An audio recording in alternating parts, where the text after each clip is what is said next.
ಕಾರಣದೆ ಸೈಲಾದ್ರಿ ಬೀಡಲು ಸೇರಿ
ಹುಟ್ಟು ಮತ್ತು ಸಾವು ಇವರ ಮಧ್ಯೆ ಇರುವಂತಹದ್ದೇ ಬದುಕು. ಈ ಬದುಕು ಎನ್ನುವಂತಹದ್ದು ಆಕಸ್ಮಿಕಗಳ ಸರಣಿಯಾಗಿರ್ತಾರೆ. ನಮ್ಮ ನಾಡಿನ ಬದುಕು ಹೇಗಿರ್ತದೆ ಎನ್ನುವಂತಹದ್ದು ಯಾವೊಂದು ಜೀವಿಯೂ ಸಹ ತನ್ನ ಕನಸಿನಲ್ಲಿಯೂ ಎಣಿಸಲು ಸಾಧ್ಯವಾಗದೇ ಇರುವಂತಹದ್ದು. ನಾನು ನಾಳೆ ಈ ರೀತಿ ಇರ್ತೇನೆ ಎಂದು ಬಯಸಬಹುದೇನೋ, ಆದರೆ ಅದು ಹೀಗೇ ಆಗುತ್ತದೆ, ಹೀಗೇ ಇರುತ್ತದೆ ಎನ್ನುವಂತಹದ್ದು ಎಂದೂ ಸಾಧ್ಯವಿಲ್ಲ. ಈ ವಿಷಯವನ್ನು ಯಾಕೆ ಹೇಳ್ತಾ ಇದ್ದೇನೆ ಅಂತ ಹೇಳಿದ್ರೆ, ಚಂದ್ರವಂಶದ ಪಾಂಡವರು ನಾವು, ಚಂದ್ರವಂಶದ ಪಾಂಡವರು ನಾವು ನಗರದಲ್ಲಿ ಹುಟ್ಟಬೇಕಿತ್ತು. ಆದರೆ ನಾವು ಹುಟ್ಟಿ ಬೆಳೆದದ್ದು ಎಲ್ಲ ಕಾಡಿನಲ್ಲಿ. ಅದು ನಮ್ಮ ಹಣೆ ಬರಹ ಅಂತ ಹೇಳಿದ್ರು ಆಗ್ಬೋದೇನೋ. ಆದರೆ ಒಂದು ಬಾಲ್ಯವನ್ನು ಕಳೆಯುವ ಹೊತ್ತಿಗೆ ನಮ್ಮ ತಾಯಿ ನಮ್ಮನ್ನು ಮತ್ತೆ ಹಸ್ತಿನಾವತಿಗೆ ಕರೆದುಕೊಂಡು ಬಂದು ನಮ್ಮ ಅಜ್ಜ ಭೀಷ್ಮನ ಪದತಲದಲ್ಲಿ ನಮ್ಮನ್ನು ಬಿಟ್ಟು, ಭೀಷ್ಮನಿಂದ ಪಾಲನೆಗೊಂಡಂತಹ ನಾವು ಬೆಳೆಯುತ್ತಾ ಬೆಳೆಯುತ್ತಾ ಹೋದ ಹಾಗೆ ನಮ್ಮಲ್ಲಿ ದಾಯಾದಿ ಮತ್ಸರ ಎನ್ನುವಂಥದ್ದು ಉಂಟಾಗ್ತದೆ. ಯಾಕಂತ ಹೇಳಿದ್ರೆ ನಮ್ಮ ದೊಡ್ಡಪ್ಪನ ಮಕ್ಕಳು ಕೌರವರು.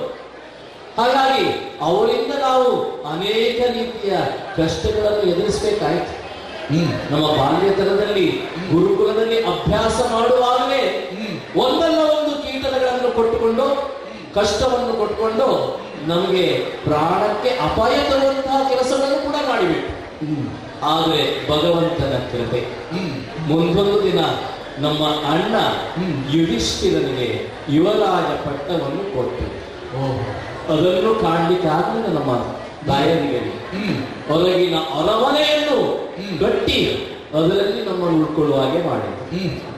ಆದರೆ ದೇವರ ದಯೆಯಿಂದ ಆ ಅರಗಿನ ಅರಮನೆ ಸುಟ್ಟು ಹೋಗುವ ಸಂದರ್ಭದಲ್ಲಿ ನಾವು ಹೇಗೋ ತಪ್ಪಿಸಿಕೊಂಡು ಕಾಡು ಮೇಡಲ್ಲಿ ಅಲಿದು ಕೊನೆಗೆ ಬ್ರಾಹ್ಮಣರ ಅಗ್ರಹಾರವನ್ನು ಸೇರಿ ಅಲ್ಲಿಂದ ಬ್ರಾಹ್ಮಣನಂತೆ ಬದುಕಿ ಮುಂದೊಂದು ದಿನ ನಾವು ಕ್ಷತ್ರಿಯರು ಎನ್ನುವಂತಹದ್ದು ಜಗತ್ತಿಗೆ ಪ್ರಕಟ ಆಗಬೇಕಾದ್ರೆ ದ್ರುಪದನ ಆಸ್ಥಾನದಲ್ಲಿದ್ದಂತಹ ಮತ್ಸ್ಯ ಯಂತ್ರದ ಭೇದ, ಅಲ್ಲಿ ಪಾಂಡವರದಲ್ಲಿ ಮಧ್ಯಮನಾದಂತಹ ನಾನು ಅಂದರೆ ಫಲುಗುಣ ಅರ್ಜುನ ಮತ್ಸ್ಯ ಯಂತ್ರವನ್ನು ಭೇದಿಸಿ ಪಾಂಚಾಲಿಯನ್ನು ನನ್ನವಳನ್ನಾಗಿ ಮಾಡಿಕೊಂಡು ಬ್ರಾಹ್ಮಣನ ಕೇರಿಯಲ್ಲಿದ್ದಂತಹ ನಮ್ಮ ಮನೆಗೆ ಬಂದ್ರೆ ನಮ್ಮ ತಾಯಿ ಏನು ತಂದಿದ್ದೀರೋ ಅದನ್ನು 5 ಮಂದಿ ಹಂಚಿಕೊಳ್ಳಿ ಅಂತ ಹೇಳಿಬಿಟ್ಟು.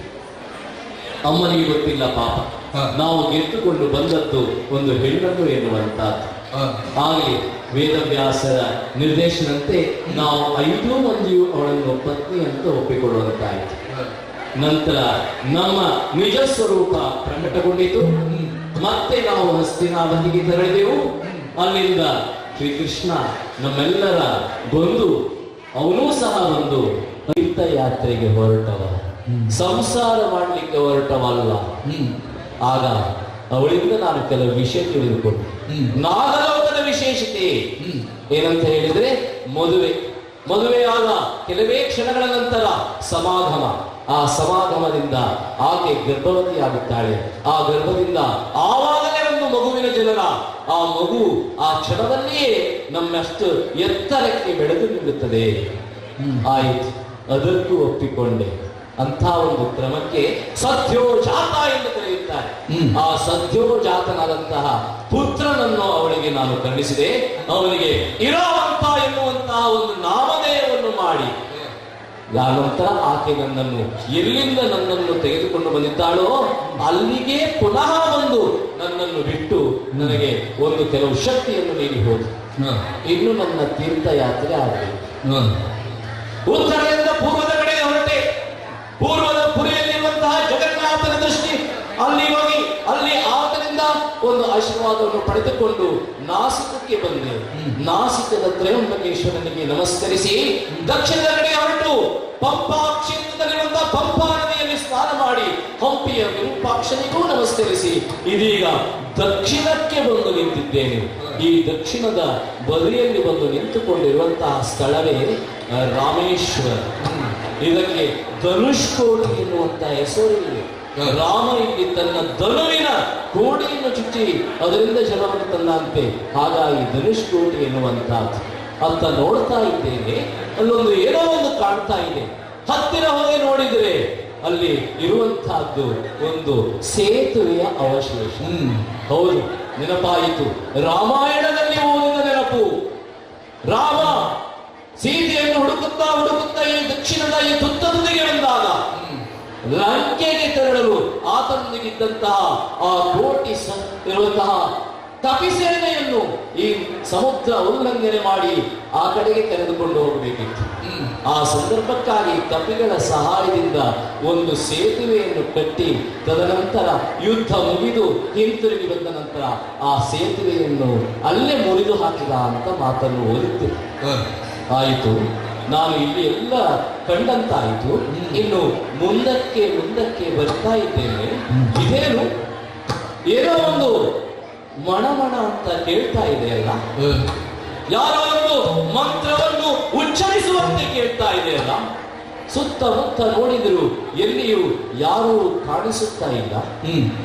ಆದರೂ ಸಮೇತ ಆ ಸೇತುವೆಯ ಮೇಲೆ ಯಾವುದೋ ಒಂದು ಸೂಕ್ಷ್ಮವಾದಂತಹ ರೂಪದಲ್ಲಿ ಆತ ಯಾವ ಜೀವಿ ಎನ್ನುವಂತಹದ್ದು ಕೂಡ ಗೊತ್ತಾಗುತ್ತಿಲ್ಲ. ಹತ್ತಿರದಲ್ಲಿ ನೋಡಿದರೆ ಒಂದು ಸೂಕ್ಷ್ಮ ಶರೀರಿಯಾಗಿ, ಒಂದು ಸಣ್ಣ ಜೀವಿಯಾಗಿ ಏನನ್ನೋ ಪಠಿಸ್ತಾ ಇದ್ದಾನಲ್ಲ. ಆ ಜೀವಿಯನ್ನು ನೋಡುವಾಗಲೇ ಬಹಳ ಆಶ್ಚರ್ಯವಾಗ್ತದೆ. ನನ್ನಷ್ಟಕ್ಕೆ ನಾನು ಸುಮ್ಮನೆ ಮಾತಾಡಿಕೊಂಡರೆ ಏನೂ ಪ್ರಯೋಜನವಿಲ್ಲ. ಆ ಜೀವಿ ಮಾತನಾಡುತ್ತದೋ ಇಲ್ಲವೋ ಗೊತ್ತಿಲ್ಲ. ಆದರೂ ಸಹ ನಾನು ಮಾತನಾಡಲು ಪ್ರಯತ್ನಿಸುತ್ತಂತೆ. ಆರು ವನಚರ, ಆರು ವನಚರ ನೀನು,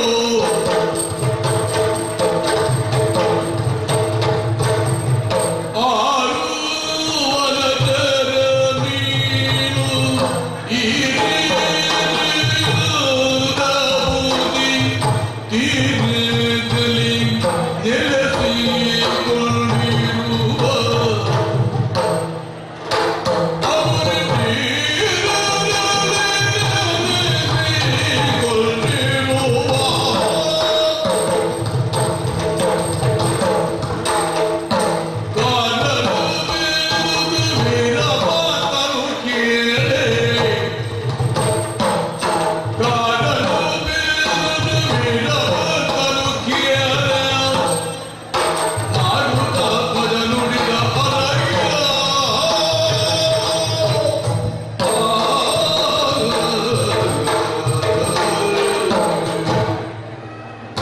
ಮಹಾನುಭಾವ, ನನ್ನನ್ನೇ ನಿನ್ನನ್ನೇ ಕರೆದದ್ದು. ಕೆಲವು ಸಲ ಏನಾಗುತ್ತದೆ, ಯಾರನ್ನೋ ಕೂಗಿ ಕರೆಯುತ್ತಾರೆ, ಆಗ ನಾವು ಕೊಟ್ಟರೆ ಅಸಭ್ಯ ವರ್ತನೆ ಆಗುತ್ತದೆ. ಇಲ್ಲಿಯವರೆಗೆ ನನ್ನನ್ನು ಯಾರು ಮಾತನಾಡಿದವರಿಲ್ಲ. ನಾನು ಕೂಡ ಹಾಗೆ ಯಾರನ್ನು ಮಾತನಾಡಿಸಲಿಕ್ಕೆ ಹೋದವನೂ ಅಲ್ಲ. ನೀನಾಗಿ ಮಾತನಾಡಿಸಲಿಕ್ಕೆ ಬರ್ತಾ ಇದ್ದಿ ಅಂತ ನನ್ನನ್ನೇ ಅಲ್ಲವೇ ಆಗಲಿ ಏನು ಹೇಳ, ನಿನ್ನನ್ನೇ ಕರೆದು ಮಾತನಾಡಿಸಿದ್ದು. ನೀನು ಮಾತನಾಡಿದ್ದನ್ನು ಕೇಳಿ ನನಗೆ ಬಹಳ ಸಂತೋಷ ಆಯಿತು. ಯಾಕಂತ ಹೇಳಿದ್ರೆ, ನಿನ್ನನ್ನು ನೋಡುವಾಗ ನೀನು ನಮ್ಮಂತೆ ಒಬ್ಬ ಮನುಷ್ಯ ಅಲ್ಲ ಅಂತ ಕಾಣಿಸ್ತಾ ಇದೆ. ನನ್ನ ರೂಪ ಸಾದೃಶ್ಯ ಇಲ್ಲ ನಿಮಗೆ. ಹೌದು, ಅದರಲ್ಲೂ ನೀನು ಬಹಳ ಸೂಕ್ಷ್ಮಾತಿ ಸೂಕ್ಷ್ಮ ರೂಪದಲ್ಲೇ ಇದ್ದಿ. ಈಗ ಶಿಥಿ ರೂಪದಲ್ಲಿ ಇದ್ದೀನಿ. ಹಾಗಾಗಿ ಮತ್ತೆ ನಿನ್ನನ್ನು ನಾನು ಮಾತನಾಡಿಸುವಾಗ ಯಾರೋ ಒಬ್ಬನನ್ನು ಮಾತಾಡಿಸುವಂತ ಕ್ರಮಕ್ಕೆ ನನಗೊಂದು ಸಂಸ್ಕಾರ ಅಂತ ಇರ್ತದೆ. ನೀನು ನೋಡ್ಲಿಕ್ಕೆ ನೀನು ನಮ್ಮ ಹಾಗೆ ಮನುಷ್ಯನಾಗೆ ಇಲ್ಲ. ಹಾಗಂತ ಹೇಳ್ಕೊಂಡು ಆ ನೀರಿನಲ್ಲಿ ಇರುವಂತಹವರನ್ನು ಜಲಚರ ಅಂತ ಕರೀತಾರೆ. ನೀರಿನ ಮೇಲೆ ಇದ್ದೇನೆ. ಹೌದು, ನೀನು ನೀರಿನ ಮೇಲೆ ಇದ್ದಿ. ಇನ್ನು ನಾವು ಭೂಮಿಯ ಮೇಲೆ ಸಂಚರಿಸುವವರು ನಾವು ಭೂಚರರು. ಹಾಗೆ ಇನ್ನು ವನದಲ್ಲಿ ಇರ್ತಾರೆ, ಅವರು ವನಚರರು. ಈಗ ನಿನ್ನನ್ನು ನೋಡ್ಲಿಕ್ಕೆ ಹೋದ್ರೆ ವನಚರನಾಗೆ ಕಾಣ್ತಾ ಇದ್ದಿ. ನಾವು ವೃಕ್ಷದಲ್ಲಿ ಚಲಿಸುವಂತವರು. ಹೌದೌದು, ಯಾಕಂದ್ರೆ ನಿನ್ನೊಂದು ಬಾಲ ಕೂಡ ನಿನ್ನೊಂದು ಬಾಲ ಕೂಡ ಇದೆ. ಹಾಗಾಗಿ ನನಗೆ ಅನಿಸ್ತು, ಏನನಿಸ್ತು ಅಂದ್ರೆ ನೀನು ವನಚರ ಇರಬೇಕು ಅಂತ ಹೇಳ್ಕೊಂಡು. ಹಾಗಂತ ಹೇಳ್ಕೊಂಡು ಒಂದು ಕಡೆಯಲ್ಲಿ ನೋಡಿದ್ರೆ ನಿನ್ನ ಬಾಯಿಂದ ಏನೋ ಒಂದು ಮಣ ಮಣ ಮಣ ಅಂತ ಬರ್ತಾ ಇದೆ. ನಾನು ನಿನ್ನನ್ನು ಅಂದ್ರೆ ನಾವು ಕೆಲಸಕ್ಕೆ ಪ್ರಾಣಿಗಳಲ್ಲಿ ಮಾಡುವಾಗ ಚುಚ್ಚು ಅಂತ ಹೇಳಿ ಪ್ರಾಣಿಗಳನ್ನು ಎಬ್ಬಿಸ್ತೇವೆ. ಆ ರೀತಿಯಲ್ಲಿ ಎಬ್ಬಿಸುವಂತಹದ್ದು ಅದು ಸರಿ ಇಲ್ಲ. ಯಾಕಂದ್ರೆ ಜಪ ಅಂತ ಹಾಗೆ ನನ್ನ ಕಿವಿಗೆ ಮಾತ್ರ ಕೇಳುವಷ್ಟು ಜಪ ಮಾಡ್ತಾ ಇದ್ದೇನೆ. ನಿನ್ನ ಕಿವಿಗೆ ಕೇಳುವಷ್ಟು ಮಾತ್ರ ಜಪ ಮಾಡಿದ್ರು ಸಹ ಅದು ನನ್ನ ಕಿವಿಗೆ ಕೇಳಿತು ಅಂತ ಹೇಳಿದ್ರೆ ಅದು ನನ್ನೊಳಗಿರುವಂತಹ ಒಂದು ಉತ್ತಮ ಸಂಸ್ಕಾರದ ಫಲ ಅಂತ ನನ್ನ ಅನಿಸ್ತಾ ಇದೆ. ಮಧ್ಯ ಮಧ್ಯೆ ಒಮ್ಮೆ ವೈಖರಿಯು ಬರ್ತದೆ. ಹೌದು, ಯಾಕಂತ ಹೇಳಿದ್ರೆ ಈಗ ನೀನೇ ಹೇಳಿದಾಗೆ ಅದು ನಿನ್ನ ಬಾಯಿಯಲ್ಲಿ ಹೇಳಿದ್ದು ನಿನ್ನ ಕಿವಿಗೆ ಮಾತ್ರ ಕೇಳ್ತದೆ ಅಂತ ಹೇಳಿ ಆದ್ರೆ ಅದು ನನ್ನ ಕಿವಿಗೆ ಕೇಳಿತು ಅಂತ ಹೇಳಿ ಆದ್ರೆ ನನಗೂ ಅನಿಸ್ತು. ಯಾಕಂತ ಹೇಳಿದ್ರೆ ನಾನು ಒಬ್ಬ ಸಂಸ್ಕಾರವಂತ, ಸೂಕ್ಷ್ಮ ಗ್ರಹಣ ಇದೆ ಅಂತ ಭಾವಿಸಿದೆ. ಅದಕ್ಕೋಸ್ಕರವೇ ನಿನ್ನನ್ನು ನಾನು ವನಚರನಾಗಿದ್ರು ಸಮೇತ ನಿನ್ನನ್ನು ಕರೆಯುವಾಗ ಮಹಾನುಭಾವ ಅಂತ ಕರೆದೆ ನಾನು. ಆದರೆ ನೀನು ಇಲ್ಲಿ ಕುಳಿತುಕೊಂಡಂತಹ ಸ್ಥಿತಿ ನೋಡಿದ್ರೆ ನನಗೆ ಬಹಳ ಬೇಸರ ಉಂಟಾಗ್ತಾ ಇದೆ. ಯಾಕಂತ ಹೇಳಿದ್ರೆ ಹೌದು, ನಿನ್ನ ಸ್ಥಿತಿ ಒಂದು ಕಡೆಯಲ್ಲಿ ನೋಡುವಾಗಲೇ ನನಗೆ ಬಹಳ ಬೇಸರ, ಮತ್ತೊಂದು ಕಡೆಯಲ್ಲಿ ಈ ಮಠ ಮಧ್ಯಾಹ್ನದ ಸುಡು ಸುಡು ಬಿಸಿಲು ಬೇರೆ. ಆ ಸುಡು ಸುಡು ಬಿಸಿಲಿನಿಂದಾಗಿ ಈ ಮರಳು, ಈ ಸೈಕತ ಇದು ಬೇಡ ಏನಾಗ್ತಾ ಇದೆ, ಕುದೀತಾ ಇದೆ. ಹ. ಅದರ ಮೇಲಿನ ಬಿಸಿ, ಕೆಳಗಿನ ತಾಪ. ದೇವಸ್ಥಾನದ ಸಂತರ್ಪಣೆ ಈಗ ತಾನೇ ಆಯ್ತು. ಹಾ, ಹಾಗಾಗಿ ಬಂದಂತಹ ಭಕ್ತಾದಿಗಳು ಕುಳಿತುಕೊಂಡಿದ್ದಾರೆ. ಅವ್ರು ಯಾರಿಗೂ ನೀವಿರುವಂತದ್ದು ಗೊತ್ತಾಗಿಲ್ಲಲ್ಲ. ಅಲ್ಲ, ಅವರನ್ನು ನಾನು ಗಮನಿಸುವುದಿಲ್ಲ, ನೀವು ಗಮನಿಸಲಿಲ್ಲ, ಅವರು ನನ್ನನ್ನು ಕುರಿತಾಗಿ ಗಮನಿಸುವುದಿಲ್ಲ. ಹೌದು. ಆದ್ರೆ ನನಗೊಂದು ಸಂಶೋಧಕ ಪ್ರವೃತ್ತಿ ಅಂತ ಇದೆ. ಹ. ಆ ಸಂಶೋಧಕ ಪ್ರವೃತ್ತಿಯಿಂದ ಹ. ಇಲ್ಲಿರುವಂತಹ ಒಂದು ಜೀವಿ ಯಾರು ಎನ್ನುವಂಥದ್ದು ಕೇಳಬೇಕಾಯ್ತು ನನಗೆ. ಹ. ಯಾಕಂತ ಹೇಳಿದ್ರೆ, ಹ. ನಾನು ಯಾಕೆ ನಿನ್ನನ್ನು ಕರೆದೆ ಅಂತ ಹೇಳಿದ್ರೆ, ನನಗೆ ನಮ್ಮ ಗುರುಗಳಾದಂತಹ ಶುಕ್ರಾಚಾರ್ಯರನ್ನು ಪಾಠ ಮಾಡಿದ್ದಾರೆ. ಹ. ಸರ್ವ ಜೀವಿ ನಾಮ ಏಕ ಆತ್ಮಾನಾಮ ಅಂತ. ಎಲ್ಲ ಜೀವಿಗಳಲ್ಲಿರುವಂತಹ ಆತ್ಮ ಒಂದೇ ಎನ್ನುವಂತ ಸರ್ವಭೂತಸ್ಥಮಾತ್ಮಾನಂ.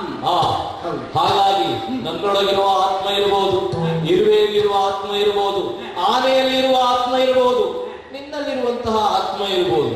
ಎಲ್ಲ ಆತ್ಮಗಳು ಆ ದೇವನದ್ದೇ ಅಂಶ ಆಗಿರೋದ್ರಿಂದ ನಿನ್ನನ್ನು ಈಗ ನಾನು ಕೇಳ್ತಾ ಇದ್ದೆ, ಯಾರು ನೀನು? ನನ್ನ ಪರಿಚಯ ಬೇಕು. ಹೌದು.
ಸಹಜವಾದಂತಹ ಕುತೂಹಲದಿಂದ ನೀನು ನನ್ನನ್ನು ಪ್ರಶ್ನಿಸಿದಿ.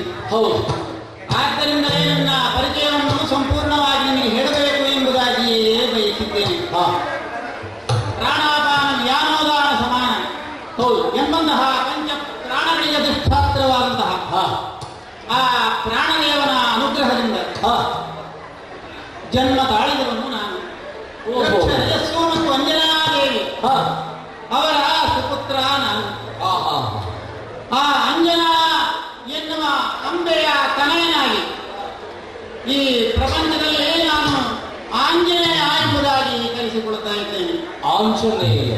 ಬಾಲ್ಯದಲ್ಲಿ ನಾನು ಬಹಳ ತುಂಟಾಟವನ್ನು ಮಾಡ್ತಾ ಇದ್ದೆ. ನನ್ನಮ್ಮ ನನ್ನನ್ನು ಕಂಗಳಲ್ಲಿ ಹೊತ್ತುಕೊಂಡು ಹೋಗುವಾಗ ದೂರದಲ್ಲಿ ನೋಡಿದಂತಹ ಸೂರ್ಯನನ್ನು ಹಣ್ಣೆಂದು ಭಾವಿಸಿ ಆ ಕಡೆಗೆ ಹಾರಿದವ ನಾನು. ಆದರೆ ಇದರಿಂದ ಕೃತನಾದಂತಹ ದೇವೇಂದ್ರ ತನ್ನ ವಜ್ರಾಯುಧದಿಂದ ನನಗೆ ಘಾತಿಯನ್ನು ಮಾಡಲಾಗಿ ನನ್ನ 2 ದವಡೆಗಳು ಉಬ್ಬಿಕೊಂಡವು. ಆದ್ದರಿಂದಲೇ ಹನು ಉಬ್ಬಿದಂತಹ ನನ್ನನ್ನು ಹನುಮಂತ ಎಂಬುದಾಗಿಯೂ ಕರೆಯುತ್ತಾರೆ. ಇಲ್ಲಿಯವರೆಗೆ ನಾನು ಆ ಬದಲಿಯಲ್ಲಿ ನನ್ನ ಹಿಂದಿನ ಜನ್ಮದ ನನ್ನ ಹಿಂದಿನ ಯುಗದ ನನ್ನ ಸ್ವಾಮಿಯಾದಂತಹ ಶ್ರೀರಾಮಚಂದ್ರ ಅವನ ದರ್ಶನ ಆಗಬೇಕು ಅಂತ ಕಾಯ್ತಾ ಇದೆ. ಆಗ ನಾರದರು ಬಂದು ಹೇಳಿದರು, ಇಲ್ಲಲ್ಲ ಧನುಷ್ಕೋಡಿಗೆ ನೀನು ಹೋಗಬೇಕು, ರಾಮೇಶ್ವರದ ಪವಿತ್ರ ಕ್ಷೇತ್ರದಲ್ಲಿ ಆ ರಾಮನ ದರ್ಶನಿಗೆ ಆಗುತ್ತದೆ ಎಂದವರು ಯಾವಾಗ ನನಗೆ ಸೂಚಿಸಿದರೋ ಹಾಗಾಗಿ ಇಲ್ಲಿಗೆ ಬಂದು ನೆಲೆಸಿದ್ದೇನೆ. ನೀನು ಬಂದು ನನ್ನನ್ನು ಮಾತನಾಡಿಸಿ ಒಳ್ಳೆಯದಾಯ್ತು.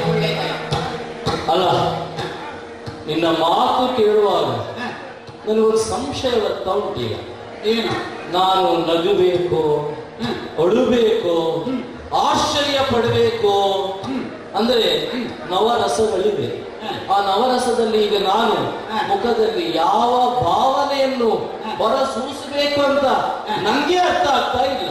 ಯಾವ ರಸ ನನಗೆ ಉದ್ಭವವಾಗುತ್ತದೋ ಅದು ಬಂದ್ರೆ ಸಾಕು. ಬಂದ್ರೆ ಅಲ್ಲ, ಅದೇ ಈಗ ನನಗೆ ಇರುವಂತ ಸಂದೇಹ. ಯಾಕಂತ ಹೇಳಿದ್ರೆ ನೀನ್ ಯಾರಂತ ಹೇಳಿದ್ರಿ? ಹನುಮಂತ, ಆಂಜನೇಯ. ಹನುಮ ನೀನೆಂಬೆ? ಹನುಮ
ಯಾರು ಯಾರು ಹನುಮಂತ.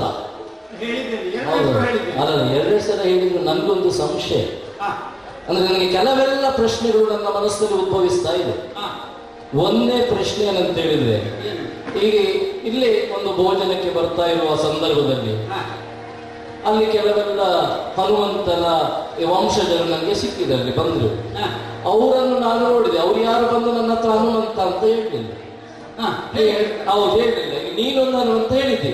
ಯಾಕೆ ಸಂಶಯ ಅಂತ ಹೇಳಿದ್ರೆ, ಹಾ, ನಮ್ಮ ಜನರಿಗೆಲ್ಲ ಒಂದು ಹುಚ್ಚುಂಟು.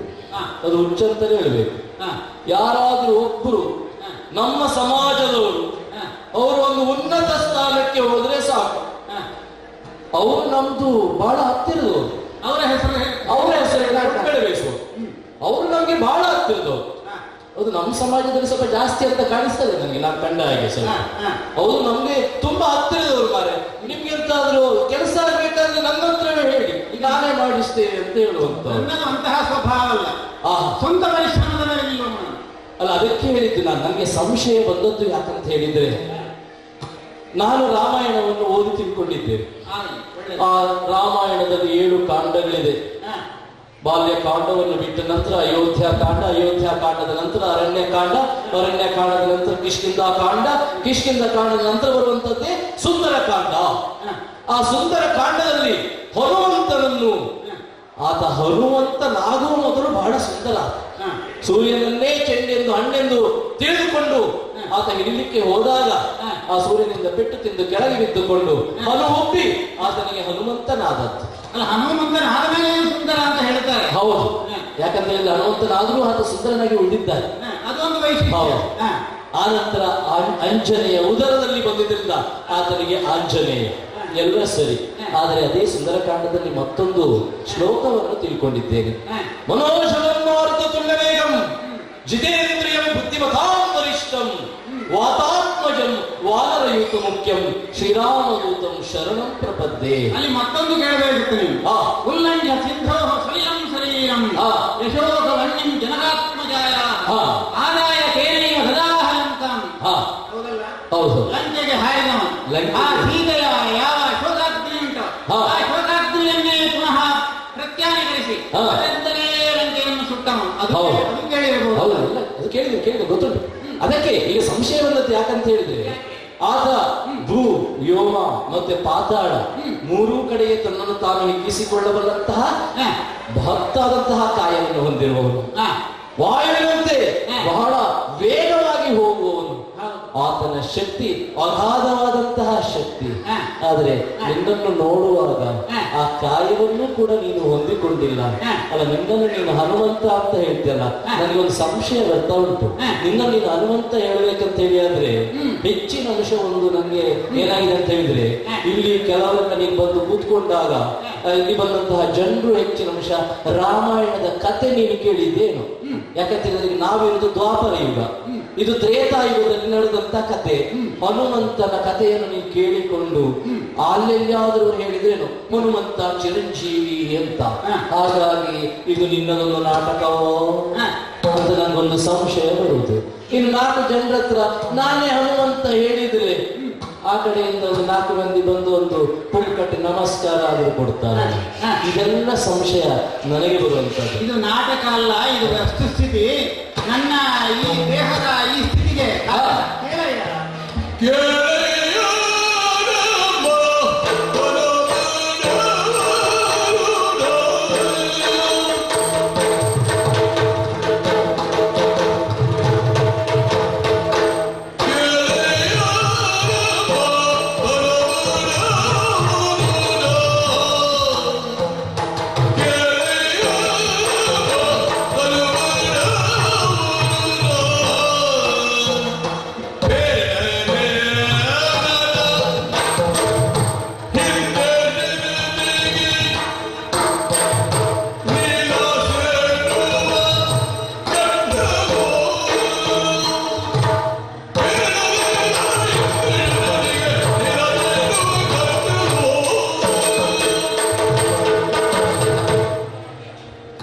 ಅಯ್ಯ, ರಾಮಾಯಣವನ್ನು ಕೇಳಿದ ಎಲ್ಲಾ ಕಾಂಡಗಳನ್ನು ಹೇಳಿದೆ.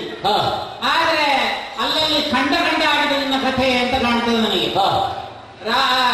ಸಮುದ್ರವನ್ನು ದಾಟುವಂತಹ ಪರಿಸ್ಥಿತಿ ಶ್ರೀರಾಮನಿಗೆ ಆ ಕಾಲದಲ್ಲಿ ಬಂದಿತ್ತು. ಹೌದು. ಆಗ ಎಲ್ಲ ವಾನರ ಸಮೂಹ ಎಲ್ಲ ಒಂದುಗೂಡಿ ಆ ಸಮುದ್ರಕ್ಕೆ ಸೇತುವೆಯನ್ನು ಬಂಧಿಸುವಂತಹ ಒಂದು ಕಾಲ ಬಂತು. ಆಗ ನಳ ಎಂಬವನೊಬ್ಬನಿದ್ದ, ನಮ್ಮ ಸೇನೆಯಲ್ಲಿ ಪ್ರಮುಖನಾದವನು. ಅವನು ಆ ಶಿಲೆಯ ಮೇಲ್ಗಡೆ ಶ್ರೀರಾಮ ಜಯತು ಶ್ರೀರಾಮ ಎಂಬುದಾಗಿ ಬರೆದಾಗ ಆ ಘನವಾದಂತಹ ಭಾರವಾದ ಕಲ್ಲು ಕೂಡ ನೀರಿನಲ್ಲಿ ತೇಲ್ತಾ ಬಂತಂತೆ. ಹೀಗೆ ಆ ಕಲ್ಲಿಂದ, ಮರಗಳಿಂದ, ಹಾಗೆಯೇ ಗುಡ್ಡ ಬೆಟ್ಟಗಳಿಂದ ನಾನು ಕೂಡ ಎರಡು ಕೈಗಳಲ್ಲಿ, ಹಾಗೆಯೇ ಕಂಕುಳಲ್ಲಿ, ಹಾಗೆಯೇ ನನ್ನ ಭುಜಗಳಲ್ಲಿ, ಹಾಗೆಯೇ ನನ್ನ ಕೈ ಕಾಲುಗಳನ್ನು ಸುರುಟಿಕ್ಕಿ ಅನೇಕ ವಸ್ತುಗಳನ್ನು ತಂದು ಈ ಸಮುದ್ರಕ್ಕೆ ಹಾಕಿ ಆ ಮೂಲಕವಾಗಿ ಸೇತುವೆಯನ್ನು ಬಲಿದಂತಹ ನಮ್ಮ ಆ ಶ್ರಮದಿಂದಾಗಿ ನಮ್ಮ ಕೈಕಾಲುಗಳು ಸುರುಟಿ ಹೋದವು. ನಿಮಗೆ ಒಂದು ವೈಜ್ಞಾನಿಕವಾದಂತಹ ಸತ್ಯ ತಿಳಿದಿರಬೇಕು. ಯಾವಾಗ ನಾವು ನಮ್ಮದಾದಂತಹ ಅಂಗಾಂಗಗಳನ್ನು ಸರಿಯಾಗಿ ಉಪಯೋಗಿಸುವುದಿಲ್ಲವೋ ಆಗ ಅದು ನಿಶ್ಚೇಷ್ಟವಾಗಿ ಹೋಗುತ್ತವೆ. ಹಾಗಾಗಿ ಈ ಸ್ಥಳದಲ್ಲಿ ನನಗೆ ಮಾಡಬೇಕಾದಂತಹ ಕಾರ್ಯ ಇನ್ನೇನೂ ಇಲ್ಲ, ಆ ರಾಮಧ್ಯಾನವನ್ನು ಮಾಡ್ತಾ ಇರೋದು ಮಾತ್ರ. ಆದ್ದರಿಂದ ಸುರುಟಿ ಹೋಗಿದೆ ಎನ್ನುವುದನ್ನು ಸತ್ಯವನ್ನು ನೀನು ತಿಳಿದುಕೊಳ್ಳಬೇಕಯ್ಯ. ಓ ಹನುಮಂತ ಅಂತ ನೀನೇ ಹೇಳ್ತಾ ಇದ್ದೀಯಲ್ಲ, ಆಗಲಿ. ಎಲೆ ಮನುಷ್ಯರ ಪೊತ್ತು ದಣಿಯಬೇಕೆ?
ಹಿಂದಿನ ಯುಗದಲ್ಲಿ ನೀವು ಕಲ್ಲು ಮರ ಮುಂತಾದವುಗಳನ್ನು ಹೊತ್ತುಕೊಂಡು ಸಾಗಿ ಅಂತಹ ಒಂದು ಅದ್ಭುತವಾದಂತಹ ಸೇತುವೆಯನ್ನು ಕಟ್ಟಿದ್ದರಿಂದ ನಿಮ್ಮ ದೇಹ ಕೃಶಗೊಂಡು ಈ ರೀತಿಯಲ್ಲಿ ಇದ್ದೀರಿ ಅಂತ ಹೇಳ್ತಾ ಇದ್ದೀರಿ. ಆಗಲಿ. ನನಗೆ ನೆನಪಾದದ್ದು ಏನು ಗೊತ್ತುಂಟ? ಒಂದು ಪ್ರಯತ್ನ ಎನ್ನುವಂತಹದ್ದು ಒಳ್ಳೆಯದು. ಪ್ರತಿಯೊಬ್ಬನಿಗೂ ಒಂದು ಕ್ಷೇತ್ರ ಮತ್ತೊಂದು ಪಾತ್ರ ಅಂತ ಇರ್ತದೆ. ಅವನ ಪ್ರಯತ್ನ ಬೇಕು. ಅವನಿಗೆ ಒಂದು ಕ್ಷೇತ್ರ ಅಂತ ಇರುತ್ತದೆ. ಆ ಕ್ಷೇತ್ರದಲ್ಲಿ ಆತ ತನ್ನ ಪಾತ್ರವನ್ನು ಧರ್ಮದ ರೀತಿಯಲ್ಲಿ ನಡೆಸಿಕೊಂಡು ಹೋಗಬೇಕು ಎನ್ನುವಂತಹದ್ದು. ರಾಮ ನಿಮ್ಮ ಹತ್ರ ಎಲ್ಲ ಕುಳಿಸಿಕೊಂಡು ಈ ಒಂದು ತುದಿಯಿಂದ ರಾಮೇಶ್ವರದಿಂದ ಲಂಕೆಯ ತನಕ, ಅದು ದೂರ ಎಷ್ಟು ಗೊತ್ತುಂಟ ನಿಮಗೆ? 100 ಯೋಜನೆ ದೂರ. 100 ಯೋಜನೆ ವಿಸ್ತೀರ್ಣ. ಅದಕ್ಕೆ ಸೇತುವೆಯನ್ನು ಕಟ್ಟಿದ್ದಾನೆ ಅವನು. ಅದು ನಿಮ್ಮಿಂದ ಕಟ್ಟಿಸಿಕೊಂಡದ್ದು. ಹೌದು, 5 ದಿವಸದಲ್ಲಿ ಕಟ್ಟಿಸಿದ್ದಾನೆ.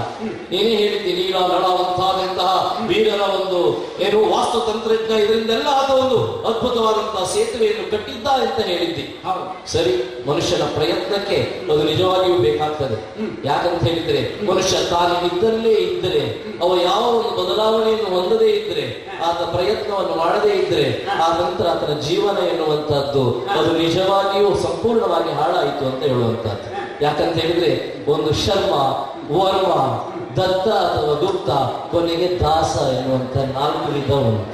ಅದರಲ್ಲಿ ಇದ್ದವರು ಒಂದರಲ್ಲಿದ್ದವರು ಇನ್ನೊಂದು ಆಗ್ಬಹುದು ಅಂತೆ. ಪ್ರಯತ್ನ ಪಟ್ಟರೆ ದಾಸ ಇದ್ದವ ಶರ್ಮನೂ ಆಗ್ಬಹುದು, ವರ್ಮ ಇದ್ದವರು ಶರ್ಮನೂ ಆಗ್ಬಹುದು. ಯಾಕಂತ ಹೇಳಿದ್ರೆ ರಾಮಾಯಣದ ಕಾಲದಲ್ಲಿ ನಿಮ್ಮ ರಾಮನಿಗೆ ಗುರುಗಳಾಗಿದ್ದಂತಹ ವಿಶ್ವಾಮಿತ್ರರು, ರಾಜ ಕೌಶಿಕ ಆದ ಪ್ರಯತ್ನದಿಂದ ರಾಜರ್ಷಿಯಾದವ ಕೊನೆಗೆ ಬ್ರಹ್ಮರ್ಷಿಯಾಗಿ ಗಾಯತ್ರಿ ಮಂತ್ರವನ್ನೇ ನೀಡಿದಂತಹ ಮಹಾನುಭಾವ.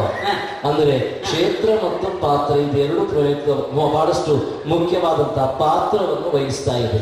ಯಾಕೆ ಹೇಳ್ತಾ ಇದ್ದೇನಂತ ಹೇಳಿದ್ರೆ, ನೀವೆಲ್ಲ ಈ ಒಂದು ಕಲ್ಲಿನ ಸೇತುವೆಯನ್ನು ಕಟ್ಟಿದ್ದೀರಿ. ನನಗೆ ಬಂದದ್ದು ಸಂಶಯ, ಇಷ್ಟು ಕಲ್ಲಿನ ಸೇತುವೆಯನ್ನು ಕಟ್ಟುವಂತ ಅಗತ್ಯತೆ ಇತ್ತ? ನನಗೆ ಏನು ಸಂಶಯ ಬಂತು ಗೊತ್ತುಂಟ? ಈ 100 ಯೋಜನೆ ವಿಸ್ತೀರ್ಣದಲ್ಲಿ ಪ್ರಥಮ ದಿನ 14 ಯೋಜನೆಯಷ್ಟು ದೂರದ ಸೇತುವೆಯನ್ನು ಕಟ್ಟಿದ್ದೀರಂತೆ. ನೀವು 14 ಯೋಜನೆಯಷ್ಟು ದೂರದ ಸೇತುವೆಯನ್ನು ಕಟ್ಟಲು ನೀವೆಲ್ಲ ಕೋಟಿ ಜನ ಕಪಿವೀರರು ಇಲ್ಲಿಂದ ಕಲ್ಲು ಮಣ್ಣು ಮರ ಎಲ್ಲವನ್ನು ತೆಗೆದುಕೊಂಡು 14 ಯೋಜನೆ ದೂರ ಹೋಗಿ ಸಂಜೆ ಆದ ನಂತರ ಮತ್ತೆ ವಾಪಸ್ ನಿಮ್ಮ ಬಿಡದಿಗೆ ಬಂದು ಮತ್ತೆ ಮರು ದಿವಸ ಮತ್ತೆ 20 ಯೋಜನೆಯಷ್ಟು ಕಟ್ಟಿದ್ದೀರಂತೆ. ಅಲ್ಲಿ ಮತ್ತೆ ಪುನಃ ವಾಪಸ್ ಬಂದದ್ದು 34. ಹೀಗೆ ಆಲೋಚನೆ ಮಾಡ್ತಾ ಮಾಡ್ತಾ ಇರುವಾಗ ನನಗೆ ಒಂದು ವಿಷಯ ನೆನಪಿ ಬಂತು. ಏನಂತ ಹೇಳಿದರೆ, ಆತ ಕ್ಷತ್ರಿಯ ತನ್ನ ಕ್ಷೇತ್ರ, ಯಾಕೆ ರಾಮನಿಗೆ ಮತ್ತೊಂದು ಹೆಸರು ಇತ್ತು, ಏನು, ಕೋದಂಡ ರಾಮ. ಆತನ ಕೈಯಲ್ಲಿದ್ದಂತಹ ಏನು ಬಿಲ್ಲಿನಿಂದಾಗಿ ಆತನಿಗೆ ಕೋದಂಡ ರಾಮ ಎನ್ನುವಂತ ಹೆಸರು ಬಂದಿತ್ತು. ಹಾಗಾಗಿ ಈತ ಕಲ್ಲು ಮರ ಗಿಡಗಳಿಂದ ಒಂದು ಸೇತುವೆ ಕಟ್ಟಿದ್ದಾರಂತ ಹೇಳಿದ್ರೆ, ನಾವು ಹಿಂದೆ ನಿಮ್ಮ ಒಂದು ವಂಶದವರು 1 ಕೋಟಿ ಗಟ್ಟಲೆ ಜನ ಇದ್ರಲ್ಲ, ಅವರಿಗೊಂದು ಕೆಲಸ ಕೊಡ್ಬೇಕಿತ್ತು. ಅದಕ್ಕೋಸ್ಕರ ಆ ಮಂಗಗಳಿಗೊಂದು ಕೆಲಸ ಕೊಡ್ಲಿಕ್ಕೆ ಅವ ಕಟ್ಟಿದ್ನೋ ಏನು, ಅದು ಬಿಟ್ಟು ಅದಕ್ಕೊಂದು ಪರ್ಯಾಯವಾದಂತ ಮಾರ್ಗವೂ ಇತ್ತು. ಅದೇನು ಗೊತ್ತೋ? ಬಿಡು ಬಿಡಿ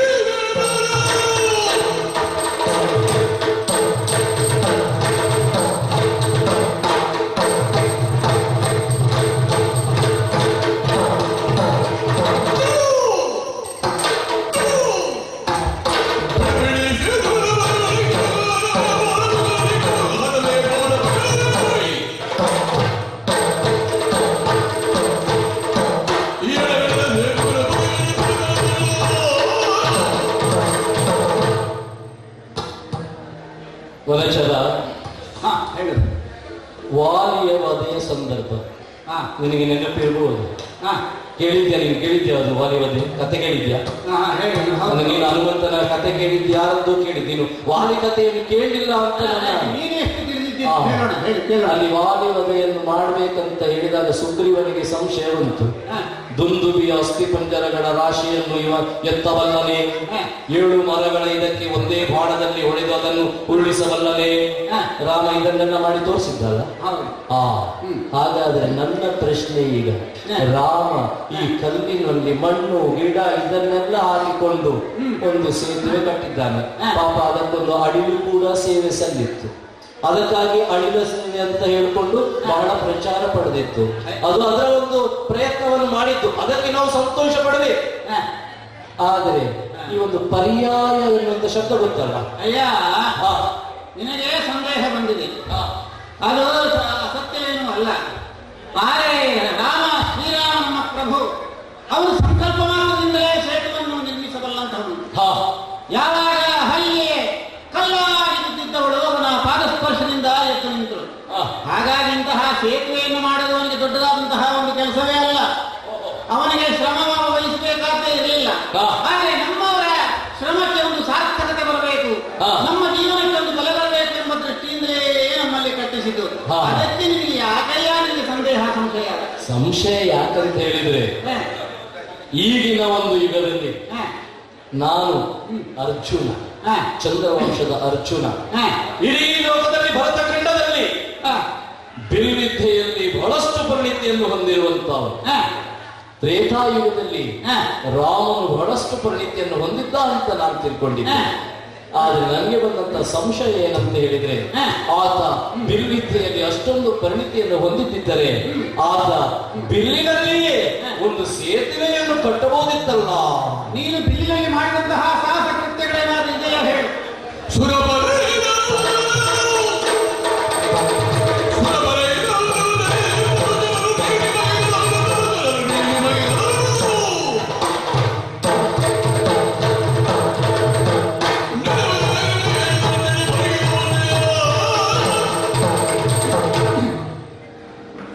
ವನಚರ,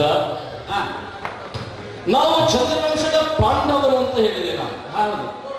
ನಮಗೊಬ್ರು ದೊಡ್ಡಪ್ಪ ಇದ್ರು, ಧೃತರಾಷ್ಟ್ರ ಅಂತ ಇದ್ದಾರೆ. ಅವರ ಹೆಂಡತಿ ಗಾಂಧಾರಿ.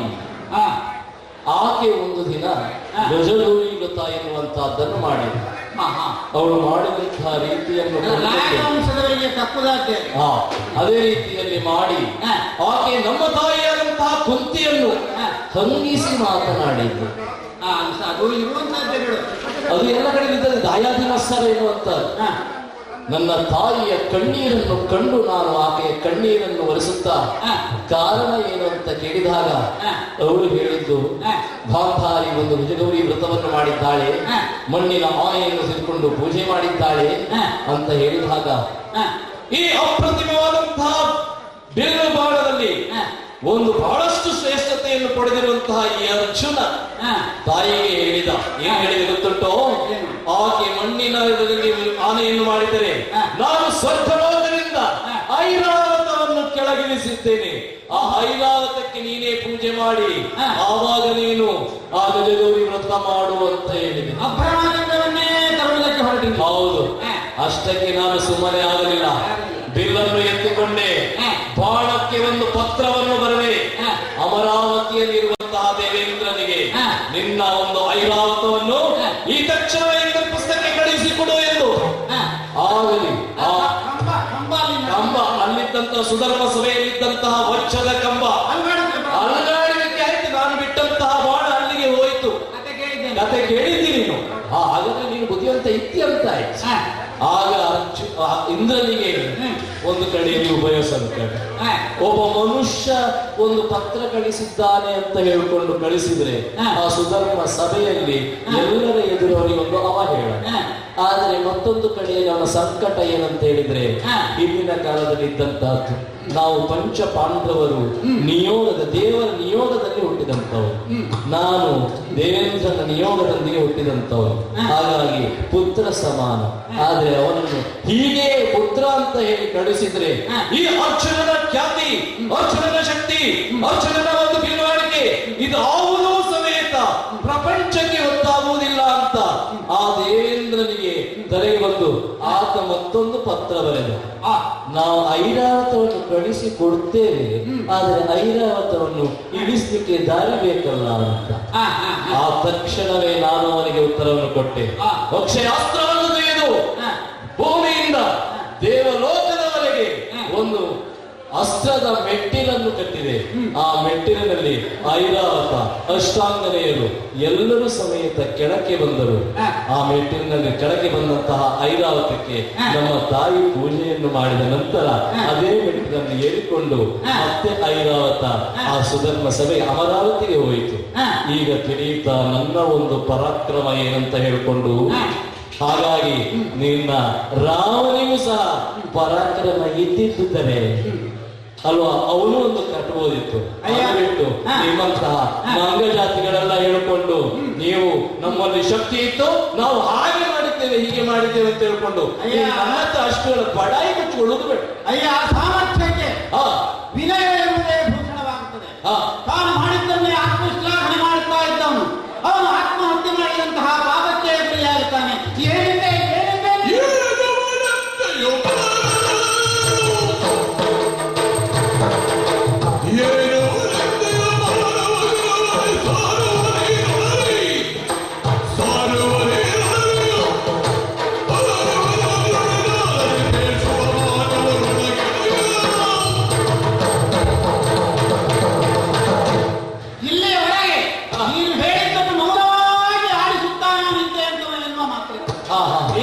ಏನೇನೋ ಬಾಯಿಗೆ ಬಂದದ್ದನ್ನು ಕಳಹುತ್ತಾ ಇದ್ದಿ.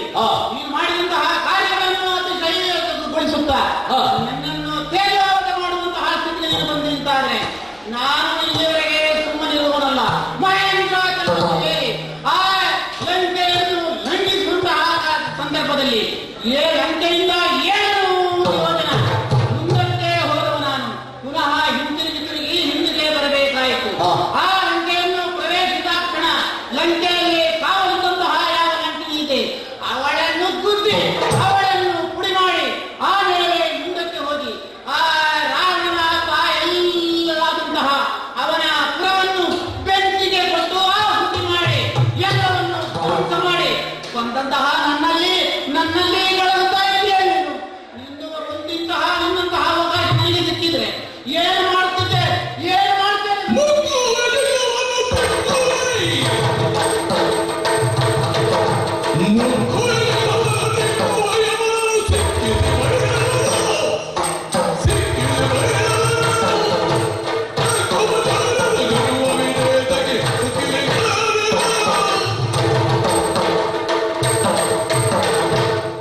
ಯಮನೆಯಲ್ಲಿ ಬಂದು ಆತನ ಯಮದಂಡವನ್ನು ಹಿಡಿದು ಬಂದು ನಿಂತರೆ ಅದನ್ನೇ ಕೈಯಲ್ಲಿ ಸೆಳೆದು ಹಿಡಿದುಕೊಂಡು ಈ ಪ್ರಪಂಚವನ್ನೇ ಉಂಟಿ ಮಾಡ್ತೇನೆ. ಭೈರವನೇ ಬರೆಯುವ ನಾಡಿಗೆಯನ್ನು ಸೀಳಿ ಆ ಮೂಲಕವಾಗಿ ಎಲ್ಲರಿಗೂ ರಕ್ತದ ಓಕುಳಿಯನ್ನು ನಾನು ಮಾಡ್ತೇನೆ. ಇದು ಸಾಧ್ಯ ಉಂಟೆ? ಅದು ಇದು ಸಾಧ್ಯ ಉಂಟೆ? ಅದನ್ನು ಬೇರೆ ಹೇಳು. ಅಲ್ಲ ಇಷ್ಟರವರೆಗೆ ಪ್ರಸಂಗ ಒಂದೇ ಸ್ಥಾಯಿಯಲ್ಲಿ ಹೋಗ್ತಾ ಇತ್ತ. ಹೌದು, ಈಗ ಒಮ್ಮೆ ಪ್ರಸಂಗ ವಿಪರೀತಕ್ಕೆ ಮುಟ್ಟುವುದಕ್ಕೆ ನಿನ್ನದಾದಂತಹ ಆತ್ಮವಿಶ್ವಾಸವೇ ಕಾರಣ ಎನ್ನುವುದನ್ನು ಮರೆಯದಿರು. ಅಲ್ಲ ನಿನ್ನ ಎದುರು ಕೂತ್ಕೊಂಡವ ನೀನು ಎಂತ ಹೇಳಿದಿ? ಮುಕ್ಕುತ್ತೇನೆ ತಿಕ್ಕುತ್ತೇನೆ ಅಂತೆಲ್ಲ ಹೇಳ್ತಾ ಆ ಇದ್ದಿ. ಶಬ್ದಗಳಿಗೆಲ್ಲ ಅರ್ಥ ಇಲ್ಲ. ಅದು ನಾನು ಮಾಡುವ ಪರಾಕ್ರಮದ ಪರಾಗಟ್ಟೆ ವಿವರಣೆ ಮಾತ್ರ, ಶಬ್ದಕ್ಕೆ ಅರ್ಥ ಮಾಡಬೇಡ. ಅಲ್ಲ ಮುಕ್ಕಲಿಕ್ಕೆ ತಿಕ್ಲಿಕ್ಕೆ ನಿನ್ನ ಎದುರು ಕೂತ್ಕೊಂಡವ ಆಗಿನ ಕಾಲದ ರಾವಣನೂ ಅಲ್ಲ, ಇಂದ್ರಜಿತ್ತು ಅಲ್ಲ, ಲಂಕಿಣಿಯೂ ಅಲ್ಲ, ಕುಂಭಕರ್ಣನೂ ಅಲ್ಲ, ಒಬ್ಬ ಮನುಷ್ಯ. ಆದ್ರೆ ಆತ ಬಿಲ್ವಿದ್ಯೆಯನ್ನು ಅನುಭವಗಳಂತಹ ಮನುಷ್ಯ ಎನ್ನುವಂತಹ ಕಲ್ಪನೆಯಿಂದ ನೀನು ಮಾತನಾಡಬೇಕಿತ್ತು. ಹಾಗಾದ್ರೆ ನೀನೀಗ ಅಷ್ಟೆಲ್ಲ ಒಂದು ರೀತಿಯಲ್ಲಿ ಪ್ರಸಂಗವನ್ನು ಬೇರೆ ದಾರಿಗೆ ಕರೆದುಕೊಂಡು ಹೋಗುದು ಬೇಡ. ನಾನು ಕೊಟ್ಟಂತ ಛಲ ಎಂತದ್ದು? ರಾಮನು ಒಂದು ಸೇತುವೆಯನ್ನು ಕಟ್ಟಬಹುದಿತ್ತಲ್ಲ, ಆದ್ರೆ ನಾನು ಕಟ್ಟಿ ತೋರಿಸಿದ್ದೇನಲ್ಲ. ಈಗ ಆ ಛಲದ ಬಗ್ಗೆ ಮಾತಾಡುವ ನಾವು. ಈಗ ನಾನು ಹೇಳುವುದೇನು, ನಾನು ಒಂದು ಬಾಣದಿಂದ ಒಂದು ಸೇತುವೆಯನ್ನು ಕಟ್ಟುತ್ತೇನೆ, ಅದನ್ನು ನೀನು ಮುರಿಯವಲ್ಲಯ. 3 ಸೇತುವೆಯನ್ನು ನಾನು ಕಟ್ತಾ ಇದ್ದೇನೆ. ಹಾಗಾದ್ರೆ ನಿನ್ನ ಪ್ರಮಾಣ, ನಿನ್ನ ಪ್ರತಿಜ್ಞೆಯನ್ನು ಮಾಡಲಿಲ್ಲ.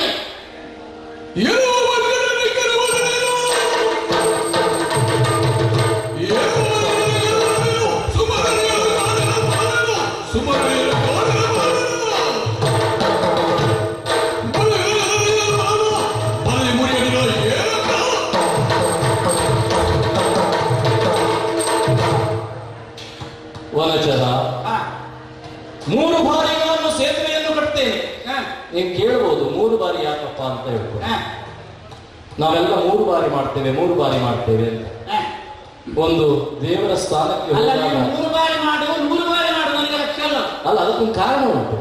ಕಾಯ ವಾಚ ಮನಸ ಅಂತ ನಾವು ಹೇಳ್ತೇವೆ. ಆ ಒಂದು ತ್ರಿಕರ್ಣ ಶುದ್ಧಿಗಾಗಿ 3 ಬಾರಿ.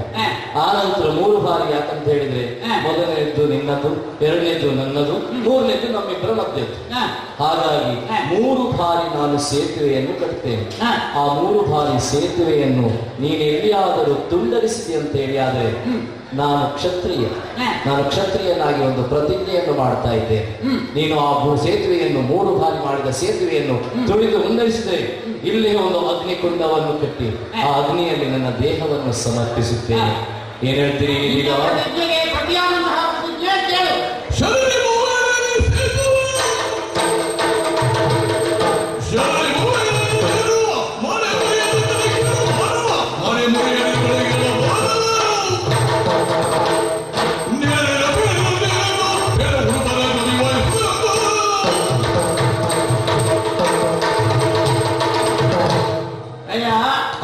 ಒಳ್ಳೆಯ ಪ್ರತಿಜ್ಞೆಯನ್ನೇ ಮಾಡಿದಿ.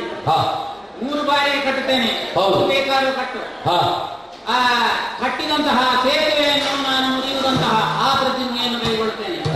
ನೀನು ಹೇಳಿದ್ರೆ ನಾನು ಮಾಡಿದಂತಹ ನನ್ನ ಪ್ರತಿಜ್ಞೆ ಕೈಗೊಳ್ಳದೇ ಇದ್ದರೆ ಅದೇ ಅಗ್ನಿಕುಂಡಕ್ಕೆ ಹಾರಿ ನನ್ನ ಪ್ರಾಣತ್ಯಾಗವನ್ನು ಮಾಡ್ತೇನೆ ಅಂತ.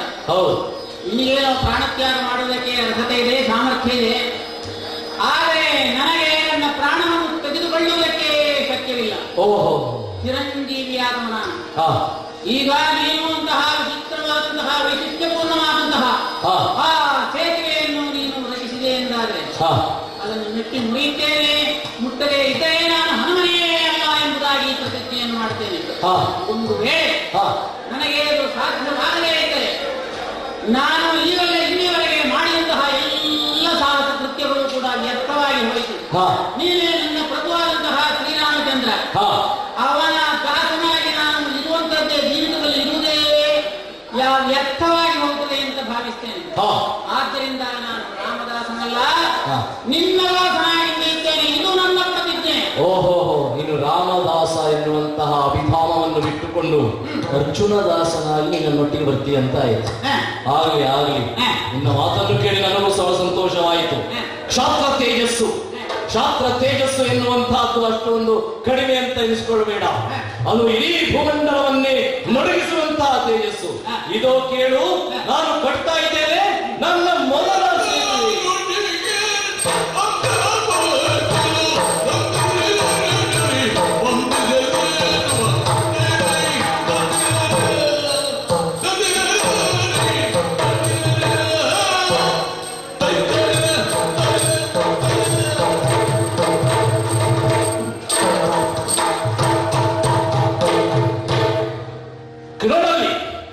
ನನ್ನ ಬಿಲ್ಲನ್ನು ಎತ್ತಿದ್ದೇನೆ, ತೂಣೀರದಿಂದ ನನ್ನ ಶರವನ್ನು ಒಂದರ ಮೇಲೆ ಒಂದು ತೆಗೆದಿದ್ದೇನೆ, ಅಕ್ಷಯಾಸ್ತ್ರವನ್ನು ತೆಗೆದುಕೊಂಡು ನೋಡಲಿ 100 ಯೋಜನೆ ವಿಸ್ತೀರ್ಣದ ಸೇತುವೆಯನ್ನು ರಚಿಸುತ್ತಾ ಇದ್ದೇನೆ.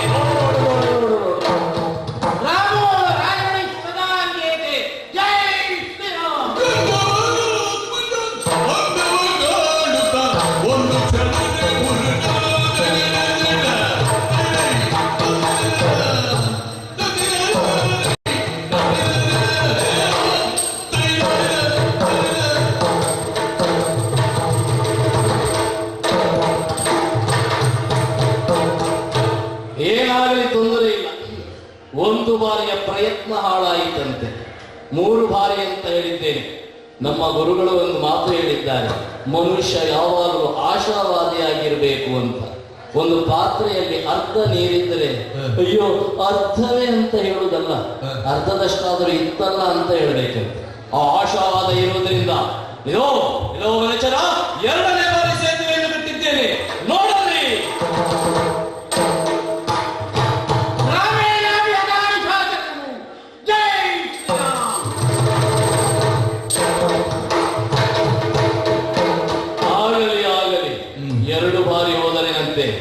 ಇನ್ನೊಂದು ಬಾರಿ ಪ್ರಯತ್ನ ಪಡುತ್ತೇನೆ.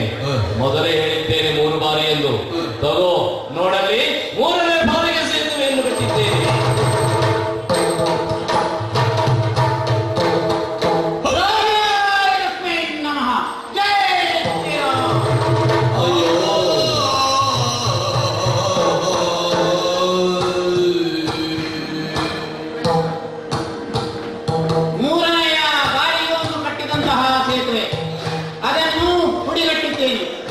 ಈಗ ಅವನ ಮುಖ ನಿಶ್ಚಯವಾಗಿದೆ, ಸುಮ್ಮನೆ ಕುಳಿತುಕೊಂಡಿದ್ದಾನೆ.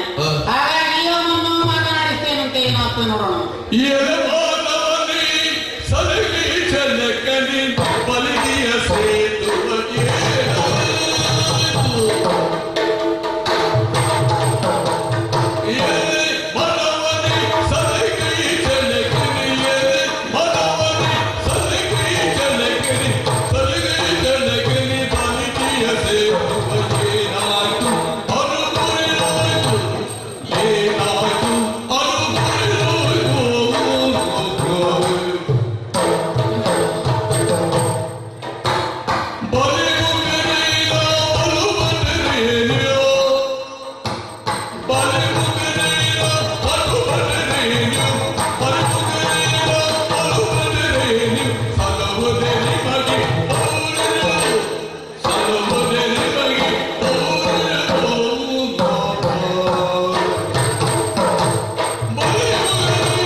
ಮಾನವುಳ್ಳವರೇ ಮಾನವರು ಎನ್ನುವಂತಹ ಶಬ್ದದ ವ್ಯಾಖ್ಯಾನ ಅದು.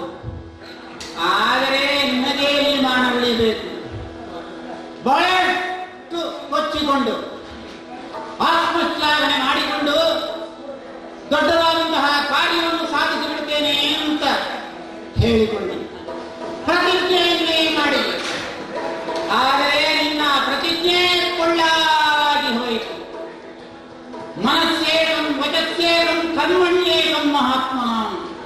ಮನಸ್ಸಿನ ಏನು ಹೇಳ್ತೇವೋ ಕರ್ಮದಲ್ಲಿಯೂ ಅದನ್ನೇ ಮಾಡುತ್ತೀರೋ.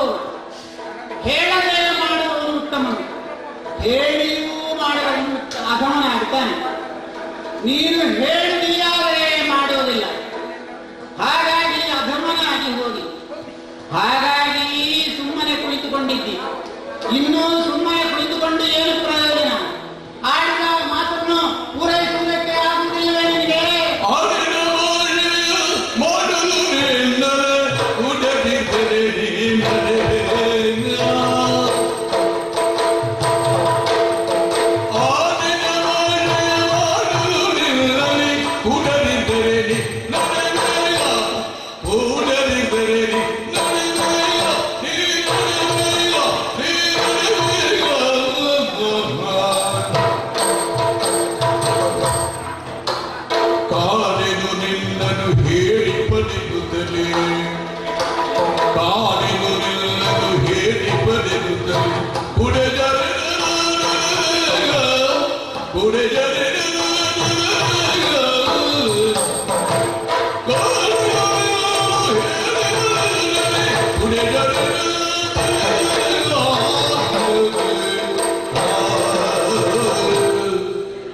ನಾವು ನಮ್ಮ ನಾಲಿಗೆಯಿಂದ ಏನು ಮಾತನಾಡುತ್ತೇವೆ ಅದು ಶಾಶ್ವತವಾಗಿರಬೇಕು. ವಿನೋದಕ್ಕಾಗಿ ನಾವು ಆಡಿದಂತಹ ಮಾತು ಶಿಲಾಲಿಖಿತ ಅಕ್ಷರಂ, ಅದು ಶಿಲೆಯಲ್ಲಿ ಬರೆದಂತಹ ಅಕ್ಷರವಾಗಿರಬೇಕು. ಆದರೆ ಅಧಮರಾದವರು ಪ್ರತಿಜ್ಞೆಯಿಂದ ಮಾಡಿದ ಮಾತು ಕೂಡ ನೀರಿನ ಮೇಲೆ ಬರೆದಂತಹ ಮಾತಿನ ಹಾಗೆ ಆಗುತ್ತದೆ. ನಿನ್ನದು ಹಾಗೆ ಆಯಿತು. ಆಡಿದ ಮಾತನ್ನು ನಡೆಸಿಕೊಡುವುದಕ್ಕೆ ನಿನಗೆ ಸಾಧ್ಯವಾಗುವುದಿಲ್ಲ. ಅದನ್ನು ನಡೆಸಲೇಬೇಕಿರಬೇಕು ಅಂತ ನಾನೇನು ಹಠ ಮಾಡುವನಲ್ಲ.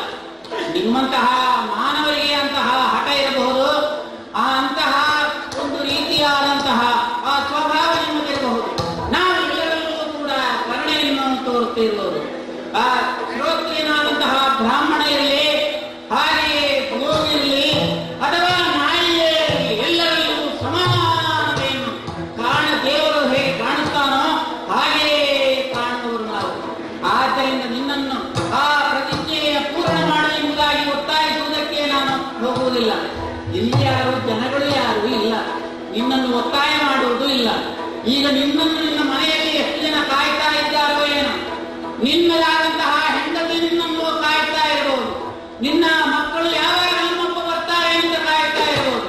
ನೀನು ಎಲ್ಲಿಗೆ ಹೋಗಿ ನಿಂತ ವಿಳಾಸ ಇಲ್ಲ, ಎಲ್ಲಿಗೆ ನಿನ್ನನ್ನು ಹುಡುಕಿಕೊಂಡು ಬರ್ತಾರೆ. ಆದ್ದರಿಂದ ನಾನು ಸುಮ್ಮನೆ ಇರ್ತೇನೆ. ಆ ಭಾಷೆಯನ್ನು ಪೂರೈಸುವುದಕ್ಕೆ ಆಗದಿದ್ರೆ ಹೋಗಯ್ಯ, ಹೋಗು ಹೋಗು.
ಅಯ್ಯೋ, ಜೀವನದಲ್ಲಿ ಕೆಲವು ಬಾರಿ ಹೀಗೆ ಆಗುತ್ತದೆ.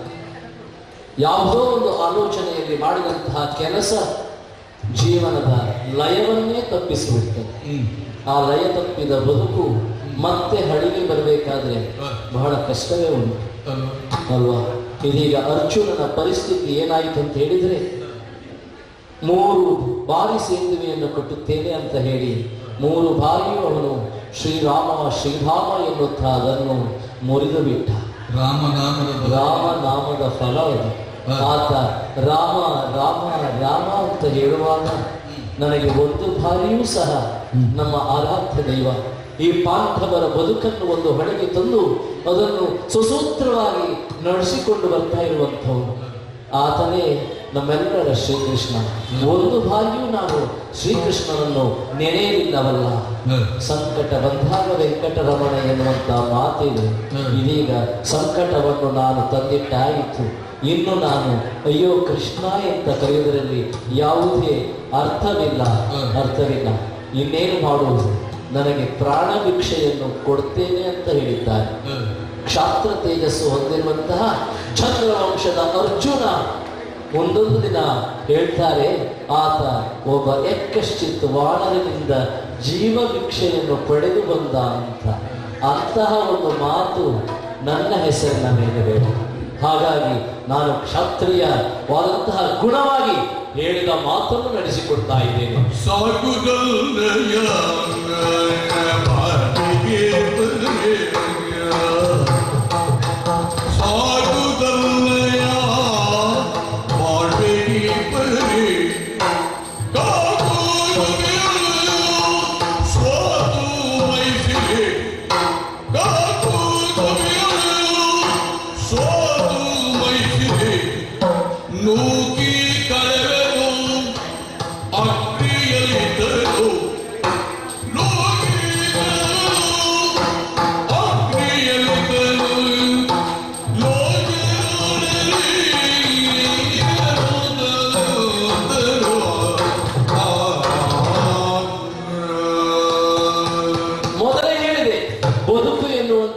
ಆಕಸ್ಮಿಕಗಳ ಸರಣಿ ಅಂತ.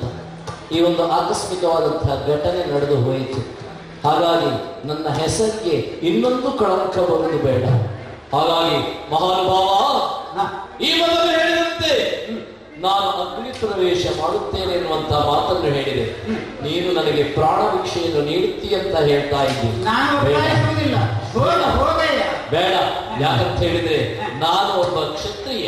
ಅದಕ್ಕಿಂತ ಹೆಚ್ಚು ಪ್ರತಿಯೊಬ್ಬ ಮನುಷ್ಯನಲ್ಲಿರಬೇಕಾದ್ದು ಏನಂತ ಹೇಳಿದ್ರೆ ಆತ್ಮಸಾಕ್ಷಿ.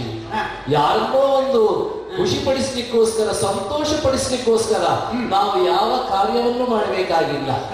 ಹಾಗಾಗಿ ನನ್ನ ಆತ್ಮಸಾಕ್ಷಿಗೆ ಸರಿಯಾಗಿ ನಾನು ನಡೆಕೊಳ್ಳುವ. ಹಾಗಾಗಿ ನಾನು ಇದೀಗ ಅಗ್ನೇಯಾಸ್ತ್ರವನ್ನು ತೆಗೆದಿದ್ದೇನೆ. ನೋಡಲಿ, ಅಗ್ನಿಯನ್ನು ಪ್ರಜ್ವಲಿಸಿದ್ದೇನೆ. ಈ ಅಗ್ನಿಗೆ 3 ಬಾರಿ ಸುತ್ತು ಬಂದು, ಅಲ್ಲ 3 ಬಾರಿ ಸುತ್ತು ಬಂದು ನಂತರ ನಾನು ಪ್ರಾಣವನ್ನು ತೆಗೆದಿದ್ದೇನೆ. ಆಚೆ ಈಚೆ ಜನ ಹೋಗ್ತಾ ಇದ್ದಾರೆ, ಬರ್ತಾ ಇದ್ದೇನೆ. ಅಗ್ನಿಗೆ 1 ಸುತ್ತು ಬಂದಿದ್ದೇನೆ.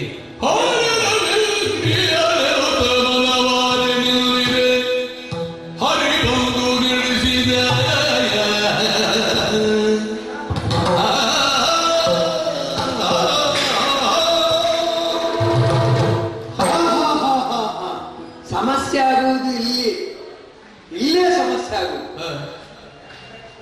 ಜಗಳಾಗುವಾಗ ಅಥವಾ ಮಾತನಾಡುತ್ತಿರುವಾಗ, ಜೋರ್ ಮಾತಾಡ್ತಿರುವಾಗ ಎರಡೂ ಕಡೆಯವರು ಒಬ್ರಿಗೆ ಗುರ್ತ ಇದ್ರೆ ತಡಿಲಿಕ್ಕೆ ಭಾರಿ ಕಷ್ಟ. ಹೌದಪ್ಪ, ಹೆಚ್ಚು ಮಾತಾಡಿದ್ರೆ ಅವನಿಗೆ ಆಗುದಿಲ್ಲ, ಕಡಿಮೆ ಮಾತಾಡಿದ್ರೆ ಇವನಿಗೆ ಆಗುದಿಲ್ಲ. ಸಮಸ್ಯೆ ಹಾಗೆ ಆಯ್ತು, ನನಗೆ ಸಮಸ್ಯೆ ಹಾಗೆ ಆಯ್ತು. ಏನ್ ಮಾಡುವುದು ಈಗ? ನಾನು ಈ ರೂಪದಲ್ಲಿ ಹೋದ್ರೆ ಯಾರಿಗೆ ಗೊತ್ತಾಗ್ತದೆ? ಅರ್ಜುನನಿಗೆ ಗೊತ್ತಾಗ್ಬೋದು. ಆದ್ರೆ ರಾಮನ ರೂಪವನ್ನ ತಾಳಿದ್ರೆ ಯಾರಿಗೆ ಗೊತ್ತಾಗ್ತದೆ? ಹನುಮಂತನಿಗೆ ಮಾತ್ರ ಗೊತ್ತಾಗ್ತದೆ, ಅರ್ಜುನನಿಗೆ ಗೊತ್ತಾಗುದಿಲ್ಲ. ಆದ್ದರಿಂದ ಎಲ್ಲರೂ ಗೌರವ ಕೊಡುವಂತ ಪಾತ್ರ ಯಾವುದು? ಬ್ರಾಹ್ಮಣರ ಪಾತ್ರ. ಬ್ರಾಹ್ಮಣರ ಪಾತ್ರ ಅಂದ್ರೆ ಯೌವನ ಬ್ರಾಹ್ಮಣ ಅಲ್ಲ, ವೃದ್ಧ ಬ್ರಾಹ್ಮಣ. ಹೌದಪ್ಪ. ಯಾಕೆ ವೃದ್ಧ ಬ್ರಾಹ್ಮಣನಿಗೆ ಮರ್ಯಾದೆ ಕೊಡುತ್ತಾರೆ? ಅವ ಜ್ಞಾನ ವೃದ್ಧನೂ ಹೌದು, ವಯೋವೃದ್ಧನೂ ಹೌದು. ಆದ್ದರಿಂದ ಹಾಗಾದ್ರೆ ಇದು ಈಗ ಸುತ್ತು 2 ಆಗಿದೆ. 2 ಸುತ್ತು ಬಂದಾನೆ, 3 ಸುತ್ತು ಇನ್ನು ಒಂದೇ ಸುತ್ತು ಕಮ್ಮಿ. ಆ ಸುತ್ತು ಕಮ್ಮಿ ಆಗುವ ಮೊದಲು ಈ ವೃದ್ಧ ಬ್ರಾಹ್ಮಣ ಅಲ್ಲಿ ಹೋಗಿ ನಿಲ್ಲಿ ಕೇಳಲಿಕ್ಕೆ 1 ಸುತ್ತು ಕಮ್ಮಿ. ನನಗೆ 1 ಸುತ್ತು ಕಮ್ಮಿ. ಹೌದು, ನನಗೆ 1 ಸುತ್ತು ಕಮ್ಮಿ. ಅದು ಸರಿ ಆಗ್ಬೇಕು. ನಿಂಗೆ ತಲೆ ಸರಿ ಉಂಟಾ? ಅಲ್ಲ, ತಲೆ ಸರಿ ಇದ್ದೇ ಹೇಳಿದ್ದು ನಾನು. ತಲೆ ಸರಿ ಇಲ್ಲ ನಿಂಗೆ. ಯಾಕೆ? ಈ ದೇಹ ಯಾರು ಕೊಟ್ಟದ್ದು? ದೇಹ ನಮಗೆ ಭಗವಂತ ಕೊಟ್ಟದ್ದು ಅಂತ ನಿನ್ಗೆ ಈಗ ಗೊತ್ತಾ? ಮುಂಚಿನ ಗೊತ್ತಾ? ಅಲ್ಲ, ಅಲ್ಲ ಮೊದಲು ಗೊತ್ತಿತ್ತು ನನಗೆ. ಭಗವಂತ ಕೊಟ್ಟದ್ದು. ಹಾ. ಇಗೋ ಇಲ್ಲಿ ಕೇಳು. ಹಾ. ನನ್ನ ಪ್ರಾಯಕ್ಕೆ ಮರ್ಯಾದೆ ಕೊಡ್ತೀಯಲ್ಲ ನೀನು. ಅಲ್ಲ ನೀವು ವೃದ್ಧ ಬ್ರಾಹ್ಮಣರು. ಹೌದಾ? ಯಾಕಂತ ಹೇಳಿದ್ರೆ ಬ್ರಾಹ್ಮಣರ ಬಗ್ಗೆ ಹೇಳುವಾಗ ಒಂದು ಮಾತಿದೆ, ಬ್ರಾಹ್ಮಣಾಹ ಬಹುಜನ ಪ್ರಿಯಾಹ. ಅದು ತಪ್ಪಿ ಏನಾಗಿದೆ ಅಂತ ಹೇಳಿದ್ರೆ ಬ್ರಾಹ್ಮಣ ಭೋಜನ ಪ್ರಿಯ ಅಂತ ಆಗಿದೆ. ಬಹುಜನ ಪ್ರಿಯರು ಯಾಕಂತ ಹೇಳಿದ್ರೆ ನೀವು ಸರ್ವರ ಹಿತವನ್ನು ಬಯಸುವವರು. ಹಾಗಾಗಿ ನೀವು ಇಲ್ಲಿ ಬಂದಿದ್ದೀರಿ, ನೀವು ಪ್ರಾಯದಲ್ಲಿ ವೃದ್ಧರಿದ್ದೀರಿ, ನಿಮ್ಮನ್ನು ನೋಡುವಾಗಲೇ ಒಂದು ರೀತಿಯ ಗೌರವದ ಭಾವನೆ ಬರ್ತಾ ಇದೆ. ಹಾಗಾಗಿ ನಿಮಗೆ ಒಂದು ಅಭಿಧಾನವನ್ನು ಮಾಡ್ತಾ ಇದ್ದೇನೆ. ಚಂದ್ರವಂಶ ಜಾತಸ್ಯ ಅರ್ಜುನ ಅಭಿವಾದಯೇ. ನಾನು ಅರ್ಜುನ. ಉತ್ತರೋತ್ತರ ಅಭಿವೃದ್ಧಿರಷ್ಟು. ಆದ್ರೆ ನೀನು ಮಾಡುವುದೇನ 3 ದಿವಸ ಬಾಳುವೆ. ಮಾನವನಿಗೆ 3 ದಿವಸ ಬಾಳುವೆ. ಒಂದ್ಲಿಕ್ಕೆ ಹುಟ್ಲಿಕ್ಕೆ, 1 ದಿವಸ ಸಾಯಲಿಕ್ಕೆ, ಮತ್ತೊಂದು ದಿವಸ. ಎಷ್ಟು ದಿವಸ ನೀನು ಬದುಕಿದ್ರು ಕೂಡ ಅದು ಅದೇ ದಿವಸಕ್ಕೆ ಸಮಾನ. ಆ ಸಮಾನವಾದ ದಿವಸವನ್ನು ನಾವು ಹೇಗೆ ಕಳಿಬೇಕಂದ್ರೆ ಏನು ಸಾಧನೆ ಮಾಡಬೇಕು, ಏನು ಎಲ್ಲರ ಮೆಚ್ಚುಗೆ ಪಡೆಯಬೇಕು, ಎಲ್ಲರ ಗೌರವ ಪಡಬೇಕು ಬಿಟ್ಟು ಆತ್ಮಹತ್ಯೆ ಮಾಡ್ಕೊಳ್ತೀವಿ. ಅಲ್ಲ, ಇದು ಆತ್ಮಹತ್ಯೆ ಅಲ್ಲ. ಅವನ ಗೌರವ ಹೋಯ್ತು ಅಂತ ನಾನು ಯಾಕೆ ಈ ಒಂದು ರೀತಿಯಲ್ಲಿ ಅಗ್ನಿ ಪ್ರವೇಶ ಮಾಡ್ತಾ ಇದ್ದೇನೆ ಅಲ್ಲ ನೀವು ಕೇಳಿದೆ. ನೀನು ಹಾಗೆಲ್ಲ ಮಾಡಬಾರ್ದು. ದೇವರು ಕೊಟ್ಟ ಪ್ರಸಾದ, ದೇವರು ಬೇಕಾದಾಗ ದೇವರೇ ತೆಗೆದುಕೊಂಡು ಹೋಗ್ತಾರೆ. ಅದು ನಾವಾಗಿ ನಾವು ನಮ್ಮ ಆತ್ಮವನ್ನು ಹತ್ಯೆ ಮಾಡಿದ್ರೆ ಪಾಪ. ಆದ್ರಿಂದ ಅದೆಲ್ಲ ಬಿಡು, ಇರ್ಲಿ. ಈಗ ಅದೇನು ಸಮಸ್ಯೆ ಇದ್ರೆ ಮತ್ತೆ ನಾನು ನೋಡ್ಕೊಳ್ತೇನೆ.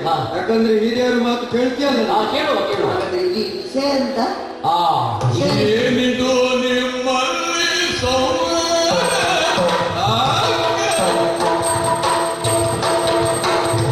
ಏನಿದು ನಿಮ್ಮಲ್ಲಿ ಸಂವಾದ?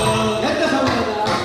ಏನಿದು ನಿಮ್ಮಲ್ಲಿ ಸಂವಾದ? ಎಂತ ಎಂತ? ಸಾಗಯ್ಯ ಸಾಗಯ್ಯ ಸಾಗಯ್ಯ ನಾವು ಕೇಳಿಕೊಂಡ ಪೇದ. ಸಾಗಯ್ಯ ಸಾಗಯ್ಯ ಇಂದು ಸಾಕು ಸಾಗಯ್ಯ ಗಣೇಶ ಇಲ್ಲ ಸಾಕು. ಸಾಗಯ್ಯ ನಾವು ಕೇಳಿಕೊಂಡ ಪೇದ.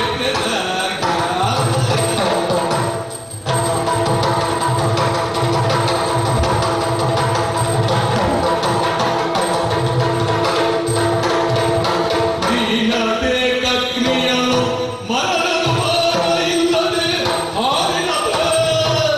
ನೀನು ನೀನದೇ ಕಗ್ನಿಯನು ಮರಳು ಮಾರಲಿಲ್ಲದೆ ಹಾರಿನದ.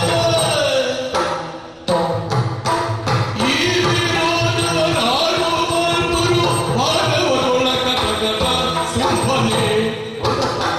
ಈ ವಿರೋಧವನಾರು ಮಾನವರೊಳಗ ತಗದ ಸುಮ್ಮನೆ.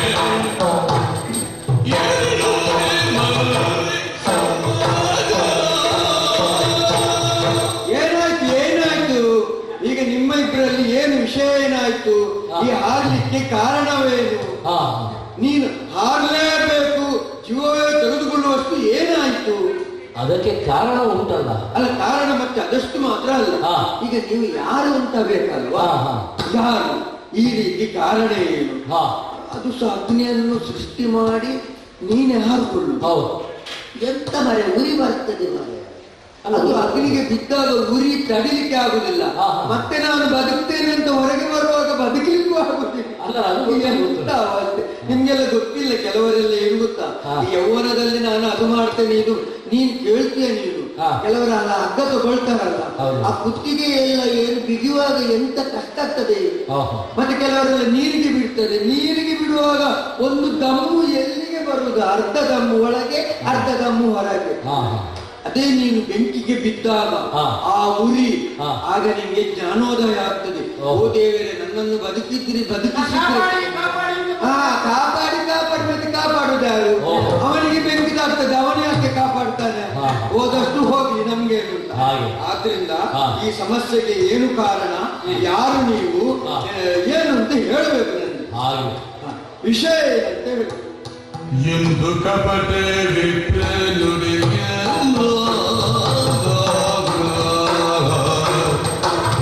ಎಂದು ಕಪಟೆ ವಿಪ್ರ ನುಡಿಯು ಕೇಳುತ್ತ ಸಂಗಪ್ಪನ ಪುಜ ಅವನುಳು ಕೇಳುತ್ತ ಸಂಗಪ್ಪನ ಪುಜ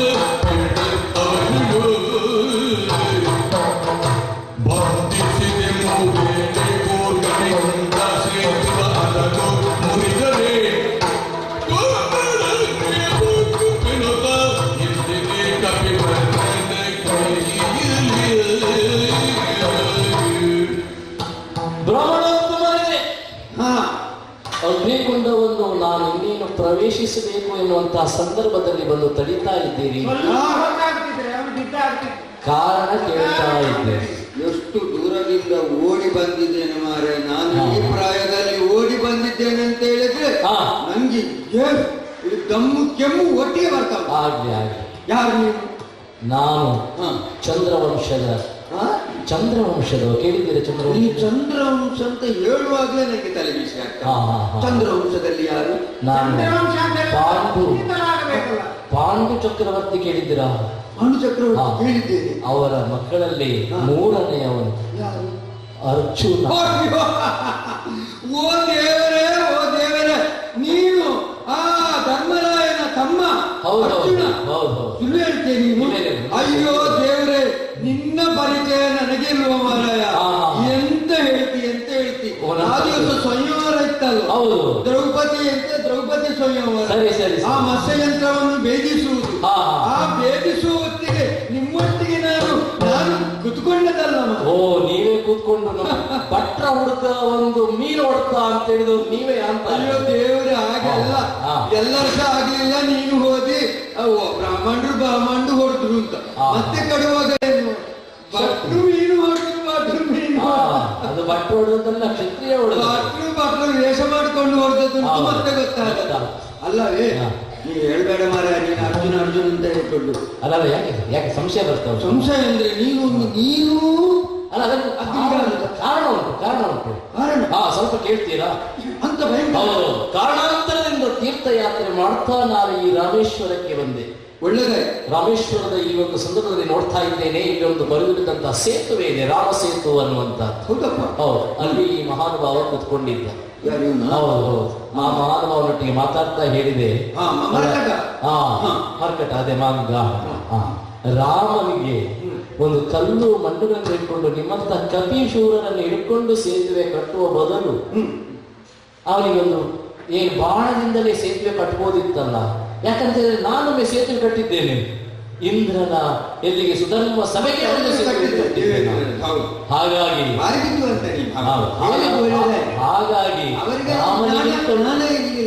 ರಾಮನಿಗಿಂತಲೂ ನಾನು ಶ್ರೇಷ್ಠ ಅಂತ ನಾನು ಮಾತನಾಡುವುದಕ್ಕೆ ಉಪಕ್ರಮಿಸಿದ. ಹಾಗಾಗಿ ಮತ್ತೆ ಅವನು ಕೇಳಿದ. ಮತ್ತೆ ನಾನೇ ಹೇಳಿದೆ, ನಾನು 3 ಬಾರಿ ಸೇತುವೆಯನ್ನು ಕಟ್ತೇನೆ, ಅದನ್ನು ನೀನು 3 ಬಾರಿ ನೀನು ಮುರಿದ್ರೆ ನಾನು ಅಗ್ನಿ ಪ್ರವೇಶ ಮಾಡ್ತೇನೆ ಅನ್ನುವಂತ. ಮುರಿತಾರೆ ಅಲ್ಲ, ಪಂಥ ನಮ್ಮೊಳಗೆ ಒಂದು ಪಂಥ ಆಗುತ್ತದೆ. ಅಲ್ಲ ಮುರಿಯುವುದು ಅಲ್ಲ, ನಾನು ಕಟ್ಟಿದಂತಹ ಪಂಥದಲ್ಲಿ ನಾನು ಸೇತುವೆ ಕಟ್ಟಿದೆ ಅಲ್ಲ, ಅದನ್ನು ಅವನು 3 ಬಾರಿ ಮುರಿದಾಯಿತು. ಈಗ ಪಂಥದ ಫಲಿತಾಂಶ ಬಂದಿದೆ. ಈಗ ಅಂತಿಮ ಫಲಿತಾಂಶ ಏನು ಗೊತ್ತುಂಟ? ಅವನು ಜಯ ಸಿಕ್ಕಿದೆ ಅವನಿಗೆ. ಹಾಗಾಗಿ ನಾನು ಶಾಸ್ತ್ರ ತೇಜಸ್ಸಿನಲ್ಲಿ ಹೇಳಿದಂತಹ ಮಾತನ್ನು ಉಳಿಸಿಕೊಳ್ಬೇಕಾದ್ದು ನನ್ನ ಕರ್ತವ್ಯ. ಬ್ರಾಹ್ಮಣೋತ್ತಮರೇ, ಇನ್ನು ತಡೆ ಮಾಡಬೇಡಿ. 1 ಸುತ್ತು ಕಮ್ಮಿ ಇದೆ, ಆ 1 ಸುತ್ತನ್ನು ಸುತ್ತಿ ನಾನು ಅಗ್ನಿ ಪ್ರವೇಶ ಮಾಡ್ತೇನೆ. ಹಾಗಾಗಿ ನೀವು ಅರ್ಜುನ ನಿಲ್ಲು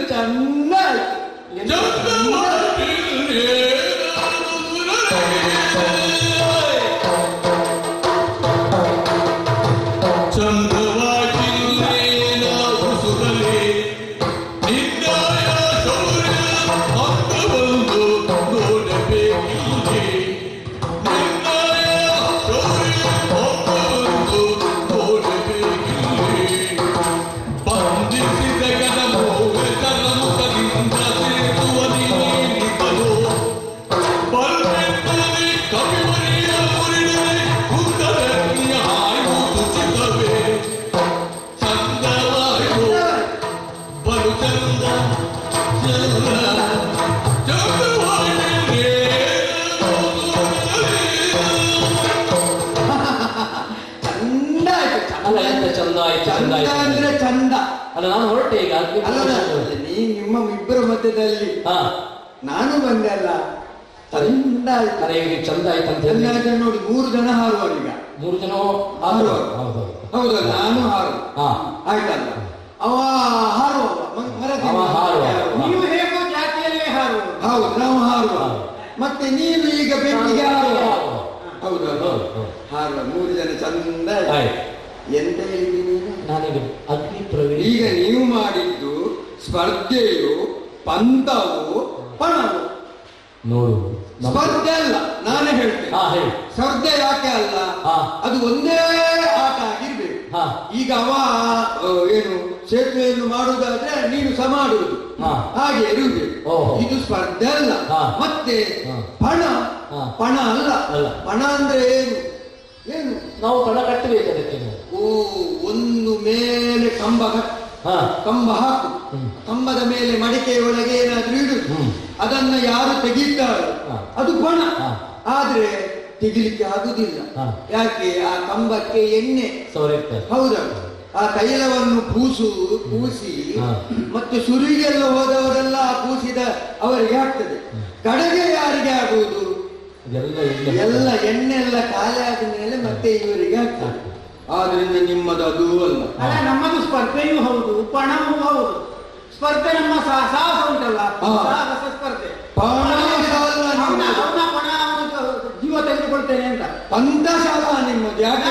ನಾನು ಅವನ ದಾಸನಾಗ್ತೇನೆ ಅಂತ ನನ್ನ ಪಣ. ಎರಡು ಪಣವೂ ಹೌದು, ಸ್ಪರ್ಧೆಯೂ ಹೌದು. ಪಂಥವೂ ಅಲ್ಲ. ಯಾಕೆ ಹೇಳ್ತೇನೆ? ಸಮಾನತೆ ಬೇಡುವ ಪಂಥ ಮಾಡುವುದಾದ್ರೆ ನೀನು ಮಾನವ, ಮಂಗ. ಮಂಗನಲ್ಲಿ ಮಾನವನಲ್ಲಿ ಸಮಾನತೆ ಇಲ್ಲ. ಅದು ಮೂರು ಅಲ್ಲ, ಅದು ಬಿಡು. ಈಗ ಏನ್ ಮಾಡಿದಿ ನೀನು? ನಾನು 3 ಬಾರಿ ಸೇತುವೆಯನ್ನು ಕಟ್ಟಿದ್ದೇನೆ, ಅವನು ಅದನ್ನು ಮುರಿದಿದ್ದಾನೆ. ಈ ವಿಷಯ ಆ ಮಂಗನಿಗೂ ಗೊತ್ತುಂಟು, ಮುರಿದಂತದ್ದು ಅವನಿಗೆ ಅದು ಗೊತ್ತಿದೆ. ನಾನು ಕಟ್ಟಿದ್ದು ಮಾನವ ಕಟ್ಟಿದ್ದು, ಅದನ್ನು ನಾವು ಮುರಿದಿದ್ದಾರೆ ಅಂತ ಮಾನವನಿಗೂ ಗೊತ್ತಿದೆ. ನಮ್ಮಿಬ್ಬರ ಒಳಗೆ ಆಗಿದೆ.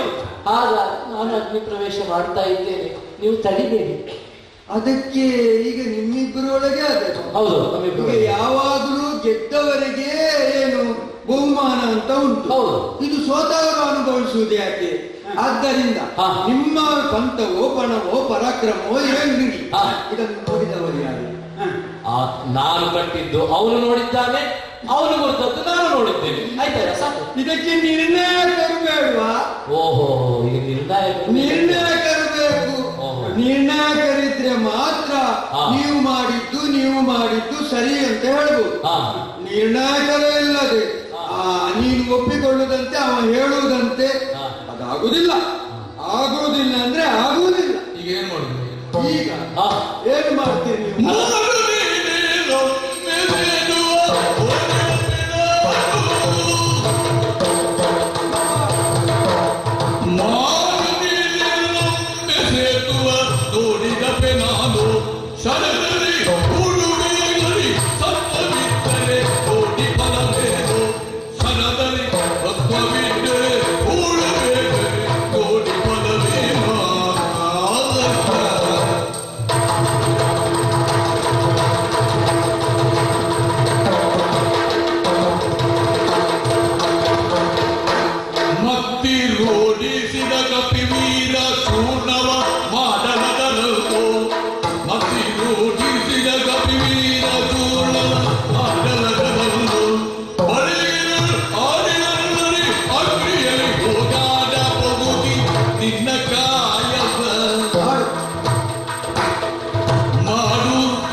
ನೀನು ಮಾಡಿದ ಸೇತುವೆ ಅವ ಮುರಿದ ಸೇತುವೆಗೆ ನಿರ್ಣಾಯಕರು ಇಲ್ಲ.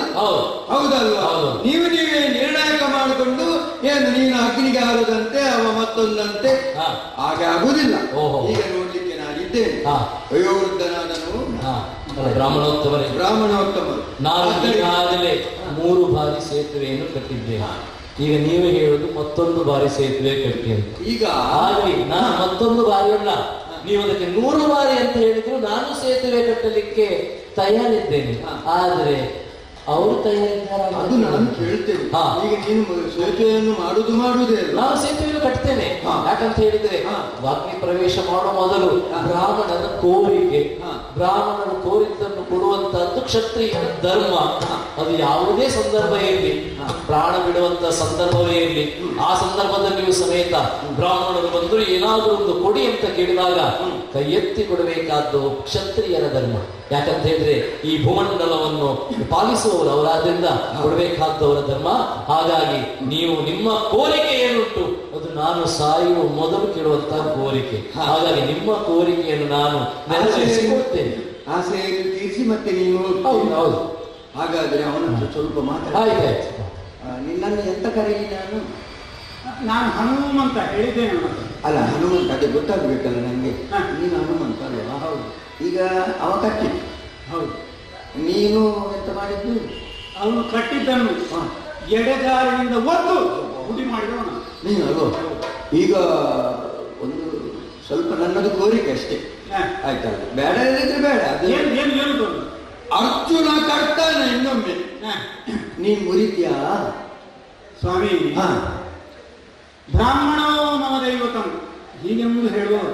ಆಯ್ತಪ್ಪ, ತೊಂದರೆ ಇಲ್ಲ. ಈಗ ನೀವು ವಿಷಮ ಪರಿಸ್ಥಿತಿಯಲ್ಲಿ ಇಲ್ಲಿಗೆ ಬಂದಿದ್ದೀರಿ. ಹೌದೌದು, ವಿಷಮ ಪರಿಸ್ಥಿತಿ. ಈಗ ನೀವು ಸ್ವಲ್ಪ ತಡವಾಗಿ ಬರ್ತಿದ್ರೆ ಹೌದು, ಒಂದು ಜೀವ ಹೋಗ್ತಾ ಇತ್ತು. ಹೌದು, ವಿಷ ಈಗ ನನ್ನಿಂದಾಗಿ ಯಾವುದೇ ಪ್ರಾಣ ಹಾನಿಯಾಗಬಾರದು ಎನ್ನುವಂತಹ ಅಭಿಪ್ರಾಯ ಹೊಂದಿದವ ನೀವು. ಖಂಡಿತ. ಹೌದು ಹೌದು. ಈ ಎಲ್ಲರೂ ಕೂಡ ಆ ಬ್ರಾಹ್ಮಣ್ಯವನ್ನು ಗೌರವಿಸುವರು. ಯಾಕೆಂದ್ರೆ ಗೌರವಿಸಲೇಬೇಕು. ಏಕಾಹಾರೇಣ ಸಂತುಷ್ಟ, ಒಂದೇ ದಿನಕ್ಕೆ ಒಂದು ಆಹಾರ ಮಾಡುವವರು ಬ್ರಾಹ್ಮಣರು. ಹೌದೌದು. ಋತುಕಾಲಾಭಿಗಾಮೀಚ, ಋತುಕಾಲದಲ್ಲಿ ಮಾತ್ರ ಸತೀಗಮನವನ್ನು ಮಾಡುವರು, ತನ್ನ ಸತೀಗಮನವನ್ನು. ಹೌದು. ಹಾಗೆಯೇ ಮತ್ತೆ ಪ್ರವಚನ, ಅಧ್ಯಯನ, ಅಧ್ಯಾಪನ, ಯಜನ, ಈ ಯಾಜನ, ದಾನ, ಪ್ರತಿಗ್ರಹ ಇದನ್ನೆಲ್ಲ ಮಾಡುವವರು ಬ್ರಾಹ್ಮಣರು. ಹೌದು. ಆದ್ದರಿಂದ ವಿಶೇಷವಾದಂತಹ ಗೌರವ ನಿಮ್ಮ ಮೇಲೆ ನನಗೆ. ಖಂಡಿತ. ಹೌದು. ಹಾಗಾಗಿ ಈಗ ನೀವು ಈ ಹೊತ್ತು ಹೇಳ್ತೀರಿ, ಬೇರೆಯವರು ಯಾರಾದ್ರೂ ಹೇಳಿದ್ರೆ ನಾನು ಮಾಡ್ತಿರ್ಲಿಲ್ಲ. ಈಗ ನೀವು ಹೇಳುವ ಕಾರಣದಿಂದ ಅವನು ಪುನಃ ಅವನು ಪ್ರಯತ್ನ ಮಾಡ್ತಾನೆ ಅಂತ ಮಾಡ್ತಾನಲ್ಲ. ಈಗ ನೀವು ಹೇಳಿದ ಮೇಲೆ ಮಾಡಿ, ಖಂಡಿತ ಮಾಡಿ. ನೀವು ಅವನು ಕಟ್ಟಿದೆ ಅಂತ ನೀವು ಇಲ್ಲಿವರೆಗೆ ಸಾಕ್ಷಿಗೆ ಜನ ಇಲ್ಲ ಅಂತ ಹೇಳಿದ್ರಲ್ಲ. ಹೌದು. ಈಗ ನೀವಿದ್ದೀರ, ಅಂಗವರಿಬೇಕಲ್ವಾ? ಬೇರೆ ಯಾರು ಬೇಡ, ನೀವು ಒಬ್ಬರೇ ಸಾಕು. ಅವನು ಕಟ್ಟಿದ್ರೆ ಅಲ್ಲ, ಈ ಒಂದು ವಿಷಯ ಈಗ ಇವರು ಕಟ್ತಾ ನಾವು ಮುರಿತಾರೆ. ಪಂಥ ಯಾವ ಮೊದಲಿದೆ ಬದಲಾವಣೆ ಉಂಟು. ಮೊದಲಿದೆ ಅಂತ ಮೊದಲಿದ್ದೆ. ಅಗ್ನೇಯಾಸ್ತ್ರವನ್ನು ಬಿಟ್ಟು ಅಗ್ನಿ ಉರಿತಾ ಇದೆ. ಬ್ರಾಹ್ಮಣರೇ, ಆ ಅಗ್ನಿ ನಂದಿ ಹೋಗಿದಾಗ ಸ್ವಲ್ಪ ನೋಡಿ. ಇಲ್ಲ, ಅದಕ್ಕೆಲ್ಲ ವ್ಯವಸ್ಥೆ ಉಂಟಲ್ಲ? ಸರಿ.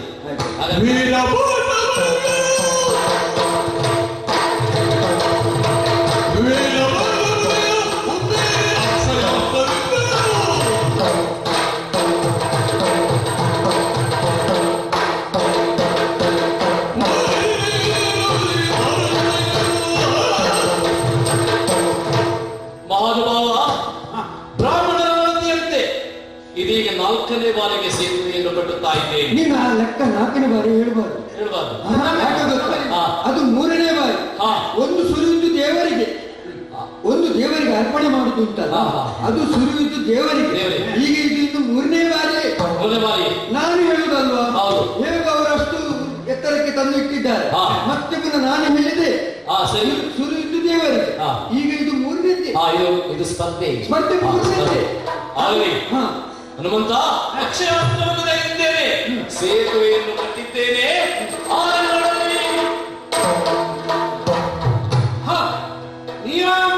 ಶ್ಯಾಮಲ ಕೋಮಲಾಂಗಂ, ಸೀತಾ ಸಮರ್ಪಿತ ಕೋಮಲಾಂಗಂ, ಪಾಣೋ ಕೋಮಲಾಂಗಂ, ಶ್ರೀರಾಮ್ ಭಜೆ ಸರ್ವ ಸಮರ್ಥವಾದಂತಹ ಎಲ್ಲ ಶಕ್ತಿಯನ್ನು ಕೂಡ ಪ್ರಯೋಗಿಸಿ ಇದು ಈ ಪಾರ್ಥನು ಕಟ್ಟಿದಂತಹ ಸೇತುವೆಯನ್ನು ಬಲಗಾಲಿಯಿಂದ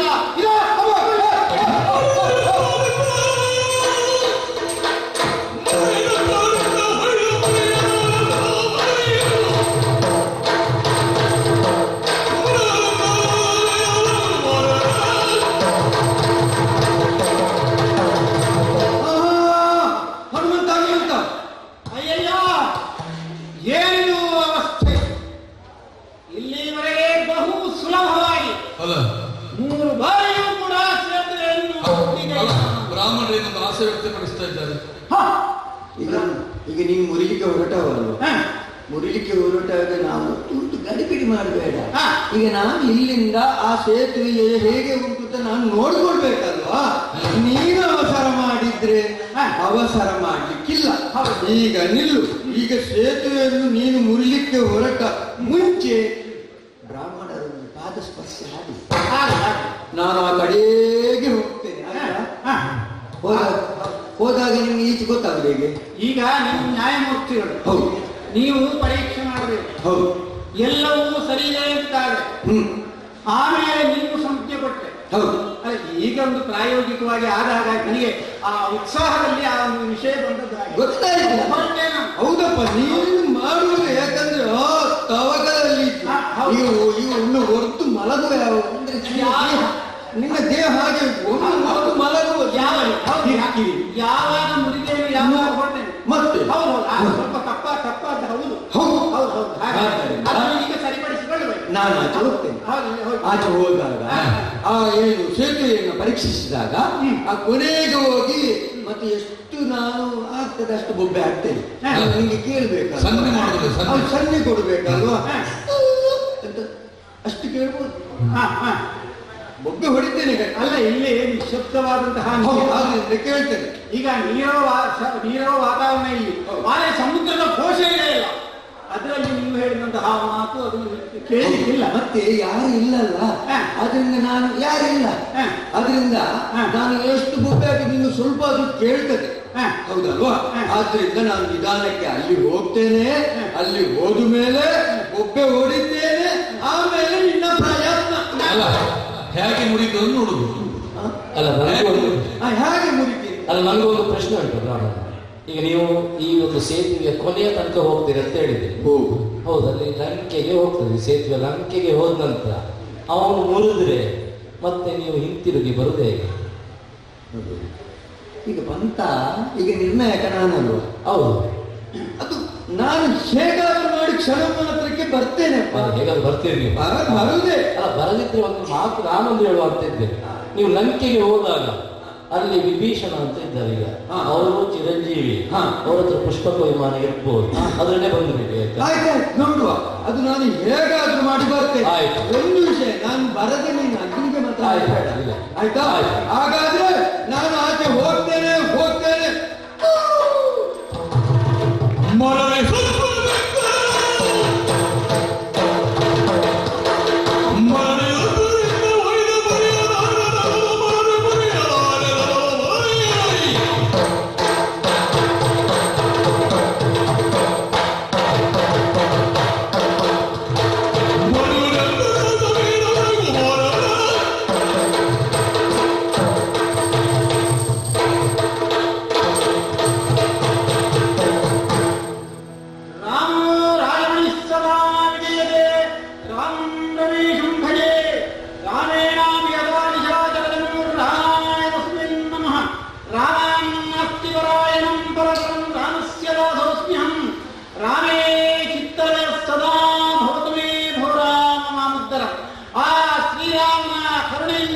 ಸರ್ವಶಕ್ತಿಯನ್ನು ಕೂಡ ಪ್ರಯೋಗಿಸಿ ಆ ಅರ್ಜುನನು ಈಗ ನಿರ್ಮಿಸಿದಂತಹ ಈ ಸೇತುವೆ ಅದನ್ನು ಎಲ್ಲ ಬಲಪ್ರಯೋಗವನ್ನು ಮಾಡಿ ಇದು ಇದಕ್ಕೆ ಹೊರಟಿದ್ದೇನೆ.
ನಂಬಿಕೊಂಡು ಬಂದ ಆದರೆ ಇಂದು ನೋಡುವಾಗ ಆ ರಾಮನ ಕರುಣೆಯೊಂದಿಗೆ ಇಲ್ಲದೆ ಹೋಯಿತೆ.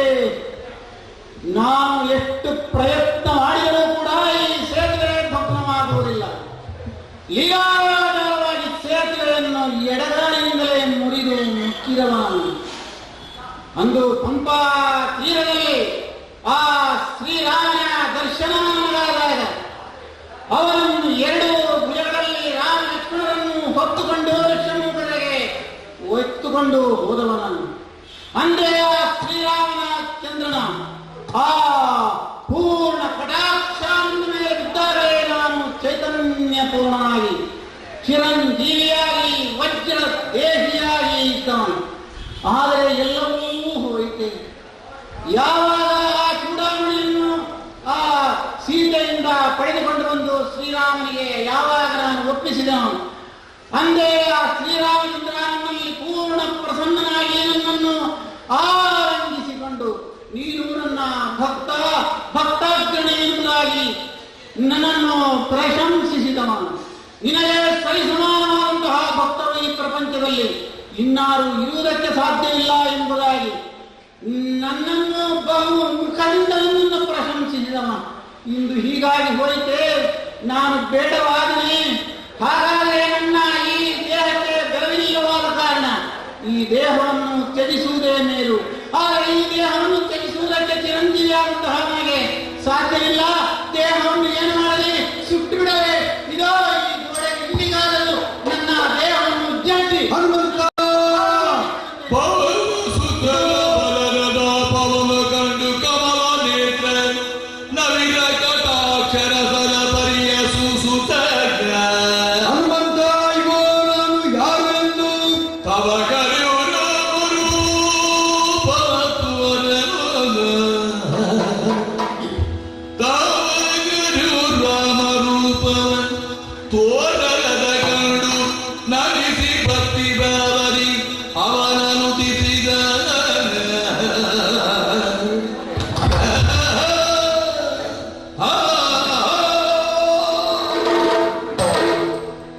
ಹೀಗೋ ಹನುಮಂತ, ಸಾಯಲು ಸಿದ್ಧನಾಗಿರುವೆಯಾ?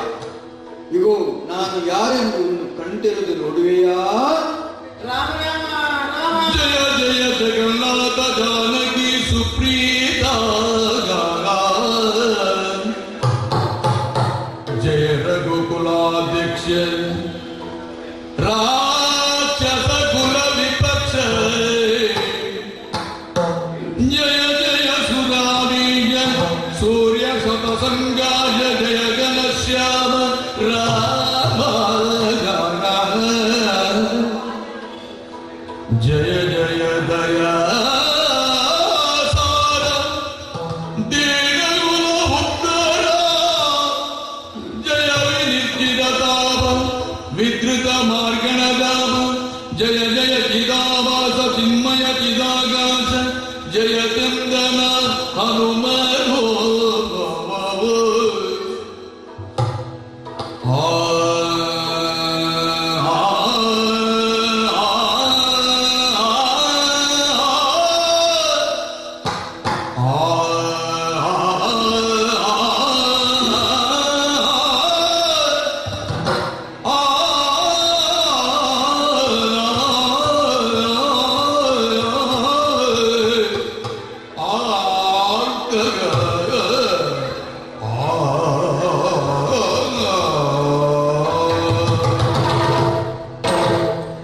ಶ್ರೀರಾಮಚಂದ್ರ ಚರಣವು ಮನಸಾ ಸ್ಮರಾಮಿ, ಶ್ರೀರಾಮಚಂದ್ರ ಚರಣವು ವಚಸಾ ಗೃಹಾಮಿ, ಶ್ರೀರಾಮಚಂದ್ರ ಚರಣವು ಶಿರಸಾ ನಮಾಮಿ, ಶ್ರೀರಾಮಚಂದ್ರ ಚರಣವು ಸಕಲಂ ಸಮರ್ಪಯಾಮಿ.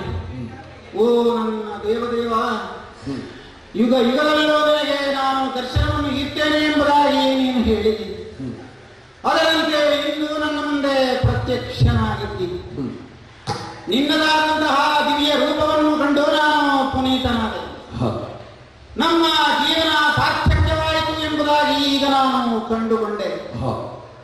ಆದರೆ ಇಂದು ನಾನು ಈ ಮಾನವನಿಗೆ ಇಂದು ನಾನು ಸೋತು ಹೋಗಿದ್ದೇನೆ. ನನ್ನ ಜೀವನದಲ್ಲಿ ಇಂದು ನನ್ನ ಮುಂದೆ ಭವಿಷ್ಯವೇ ನನಗೆ ಇಲ್ಲವೇ ಎಂಬುದಾಗಿದೆ. ನಿನ್ನ ಪರಮ ಭಕ್ತ ಎಂಬುದಾಗಿ ನಾನು ಈವರೆಗೆ ನಂಬಿಕೊಂಡು ಬಂದಿದ್ದೇನೆ. ನಮ್ಮ ನಂಬಿಕೆ ಹಾಳಾಯಿತೆ, ಈ ಭಕ್ತನ ಭಕ್ತಿ ಕುಂಠಿತವಾಯಿತೆ.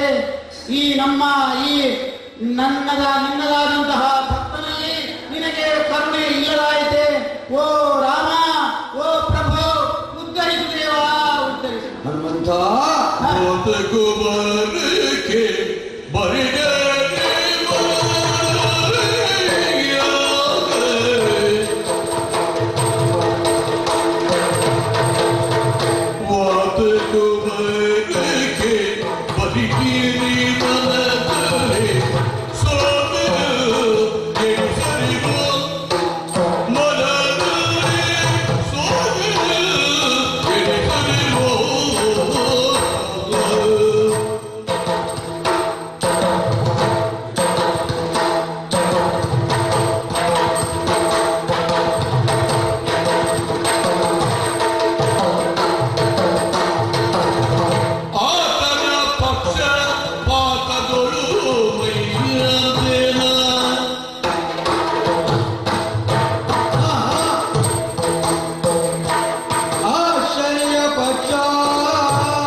ನೀನು ಮರುಗುವುದು, ಎಲ್ಲವೂ ಮಾಡಿಸುವವನು ನೀನೇ ಅಲ್ಲವೇ ಸ್ವಾಮಿ? ನೀನು ಮರುಗುವುದು, ಏನೇನು ಸಾಹಸ ಕೆಲಸವನ್ನ ಮಾಡಿ ಮೆಚ್ಚುಗೆಯನ್ನು ಪಡೆದವ ನೀನು, ರಾಮನ ಬಂಧ ನೀನು ಅಲ್ವಾ? ಇಷ್ಟೆಲ್ಲ ಇದ್ರೂ ಕೂಡ ನಿಮ್ಮವರೆಗೆ ನೀನು ಆದರ್ಶಪ್ರಾಯನು ನೀನು. ಹಾಗಿರುವಾಗ ನೀನು ಸಣ್ಣ ವಿಚಾರಕ್ಕೆ ನೀನು ಮರುಗುವುದು. ನಾಹಂಕರ್ತ ಹರಿಕರ್ತ ಹೀಗೆಂದು ನಂಬಿದವನು, ಎಲ್ಲವೂ ಮಾಡುವವನು ನೀನೇ ಎಂಬುದಾಗಿ ನಂಬಿದನು. ಅದು ಗೊತ್ತಿದ್ರೂ ಮರುಗುತ್ತಿಯಲ್ಲ, ನಾನು ಮಾಡುವುದು. ಆದರೆ ಹೀಗೆ ಕಾಯ್ತು ಎಂಬುದಾಗಿ ಪರಿತಪಿಸುತ್ತ ಕಾರಣ ಉಂಟು. ಈಗ ನೀನು ರಾಮನ ಭಕ್ತ ಹನುಮ ಯಾವ ಯುಗದಲ್ಲಿ? ತ್ರೇತಾಯುಗದಲ್ಲಿ. ಹೌದು. ಆದ್ರೆ ಇದು ತ್ರೇತಾಯುಗ ಅಲ್ಲವಲ್ಲ, ಹಾಗಾದ್ರೆ ಇದು ದ್ವಾಪರಾಯುಗ. ಆದ್ದರಿಂದ ಈ ಸೇತುವೆಯನ್ನು ಬರೆದ ಲಕ್ಷಣ ನಾನು ಇಲ್ಲಿಂದ ಅಲ್ಲಿಗೆ ಹೋದವ ನಾನು ಕೂರ್ಮಾವತಾರದಲ್ಲಿ ಕೂರ್ಮನಾಗಿ ಆ ಸೇತುವೆಗೆ ಬೆನ್ನು ಕೊಟ್ಟು ನಿಂತೆ. ನೀನು ಕಾಲಲ್ಲಿ ಉದಯುವಾಗ ಅದಕ್ಕೆ ಏನೂ ಆಗಲಿಲ್ಲ. ಅಂತೀಗ ರಾಮನ ರೂಪದಲ್ಲಿ ಬಂದ್ರೆ ನೀವೇ. ಆದ್ದರಿಂದ ಆ ಬ್ರಾಹ್ಮಣೋತ್ತಮರೇ ನಾನೇ. ಆದರೆ ನಾನು ಈ ರೀತಿ ಮಾಡಲು ಕಾರಣವೇನು? ಅದಕ್ಕೂ ಕಾರಣ ಉಂಟು. ಅದು ತ್ರಿಯೋಧನೆ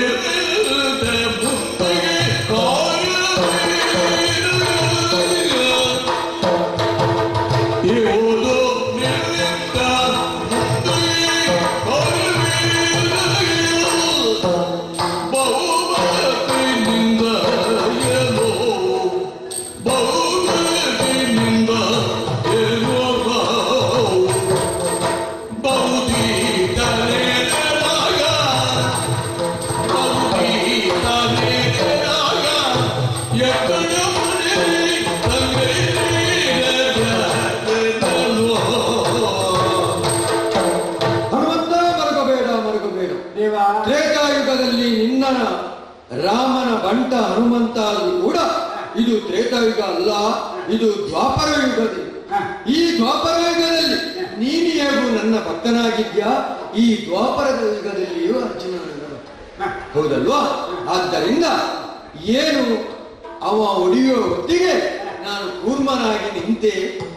ಕಾರಣ ನಿಮ್ಮಿಬ್ಬರ ಸಖ್ಯವಾಗಬೇಕು. ಓಹೋ, ಹೌದು. ಆದರೆ ಸಖ್ಯವಾಗುವುದೆಂದರೆ ಹೇಗೆ? ಅವನೊಂದಿಗೆ ಸೇರಬೇಕು, ಅವನು ಕರೆದಾಗ ನೀನು ಬರಬೇಕು. ಅಷ್ಟು ಮಾತ್ರವಲ್ಲ, ಮುಂದೊಂದು ದಿನ ಭಾರತ ಯುದ್ಧದಲ್ಲಿ ನಾನು ಮತ್ತು ಅವನು ಒಂದೇ ರಥದಲ್ಲಿ ಇರುವಾಗ ನೀನು ಮೇಲಕ್ಕೆ ಇರಬೇಕು, ಧ್ವಜದಲ್ಲಿ ಇರಬೇಕು. ಅವನು ಯಾವಾಗ ನಿನ್ನನ್ನು ಕರೀತಾನೋ ಆವತ್ತಿಗೆ ಬಂದು ಅವನಿಗೆ ಸಹಾಯವಾಗಬೇಕು. ಅದೇ ಉದ್ದೇಶದಿಂದ ಈ ಕಥೆಯೇ ಆಗಿದೆ. ಆದ್ದರಿಂದ ನೀವು ಸತ್ಯವಾಗಿ ನಿಮಗೆ ಒಳ್ಳೆಯದಾಗಲಿ ಒಳ್ಳೆಯದಾಗಲಿ ಒಳ್ಳೆಯದಾಗಲಿ. ಇದುವರೆಗೆ ನಡೆದ ಸೇತು ಬಂದ, ಈಗ ಸ್ನೇಹ ಬಂಧವಾಗಿರಬೇಕು. ವೀರ ಕೇಳಯ್ಯ ನಿನ್ನಯ ಸತ್ವವರಿಯದೆ, ವೀರ ಕೇಳಯ್ಯ ನಿನ್ನಯ ಸತ್ವವರಿಯದೆ,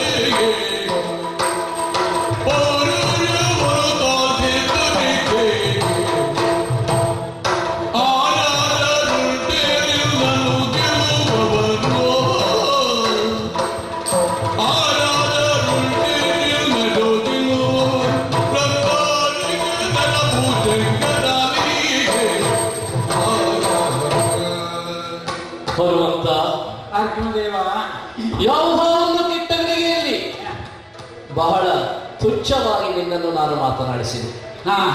ಮಂಗ ಎಂದು ಕರೆದೆ, ಮರ್ಕಟ ಬುದ್ಧಿಯವನು ಎಂದು ಕರೆದೆ. ಪರಿಸ್ಥಿತಿ ಹಾಗೆ ಬಂತು. ಹೌದು, ಈಗ ನೀನಾರು ಎನ್ನುವುದನ್ನು ನಾನು ತಿಳಿದುಕೊಂಡಿದ್ದೇನೆ. ದೇವರನ್ನು ಮುಟ್ಟಲು ನವವಿಧ ಭಕ್ತಿ ಇದೆ ಎಂದು ನಮ್ಮೀರ್ವರನ್ನು ಆ ಭಗವಂತ ಬುದ್ಧಿಪಡಿಸಿದ. ಹೌದು, ನವವಿಧ ಭಕ್ತಿಯಲ್ಲಿ ಕೀರ್ತನವಿರಬಹುದು, ಅರ್ಚನವಿರಬಹುದು. ಅದರಲ್ಲಿ ಆ ನವವಿಧ ಭಕ್ತಿಯಲ್ಲಿ ನಿನ್ನದು ದಾಸ್ಯವಾದರೆ ನನ್ನ ಭಕ್ತಿ ಅದು ಸಖ್ಯ. ರಾಮನೇ ಕೃಷ್ಣ, ಕೋಸಲೇಂದ್ರಸ್ಯ ಹೇಳುತ್ತಾ ಬಂದವನು. ರಾಮನೇ ಈ ಒಂದು ದ್ವಾಪರ ಯುಗದಲ್ಲಿ ಕೃಷ್ಣನಾಗಿ ನನ್ನನ್ನು ಮುನ್ನಡೆಸುತ್ತಾ ಇದ್ದಾನೆ. ಹಿಂದಿನ ಯುಗದಲ್ಲಿ ರಾಮನಾಗಿ ನಿನ್ನನ್ನು ಮುನ್ನಡೆಸಿದವನು. ನೀನು ದಾಸ್ಯ ಭಾವದಿಂದ ರಾಮನಿಗೆ ಶರಣಾಗಿ ರಾಮದಾಸನಾದೆ. ಪರಿತ್ರಾಣಾಯ ಸಾಧೂನಾಂ ವಿನಾಶಾಯ ದುಷ್ಕೃತ. ಈಗ ಭಗವಾನ್ ಕೃಷ್ಣ ಹೇಳಿದಂತಹ ಮಾತು, ನೀನು ನನ್ನ ಒಂದು ಸಹಾಯವನ್ನು ನೀಡಬೇಕು ಎನ್ನುವಂತಹದ್ದು. ಮುಂದಿನ ಭಾರತದ ಯುದ್ಧದಲ್ಲಿ ಒಂದೇ ರಥದಲ್ಲಿ ನಾವಿಬ್ಬರು ಇರ್ತೇವೆ ಎನ್ನುವಂತಹದ್ದು. ಅಂದ್ರೆ ಆತ ಕೃಷ್ಣ ಮುಂದೊಂದು ದಿನ ಪಾರ್ಥ ಸಾರಥಿಯಾಗಿ ನನ್ನನ್ನು ಮುನ್ನಡೆಸಲಿಕ್ಕಿದ್ದಾನೆ. ಹಾಗಾಗಿ ಆ ಸಂದರ್ಭದಲ್ಲಿ ನನ್ನ ರಥದ ಧ್ವಜದಲ್ಲಿ ನಿಂತುಕೊಂಡು ಆ ಧ್ವಜವು ಯಾವುದೇ ರೀತಿಯಲ್ಲಿ ಆಗದಂತೆ, ನನ್ನ ರಥವು ಯಾವುದೇ ರೀತಿಯ ತೊಂದರೆಯಾಗದಂತೆ, ಅದು ಅಗ್ನಿ ಬಾಧೆಯಾಗದಂತೆ ನೋಡಿಕೊಳ್ಳುವಂತಹ ಭಾರ ನಿನ್ನದು.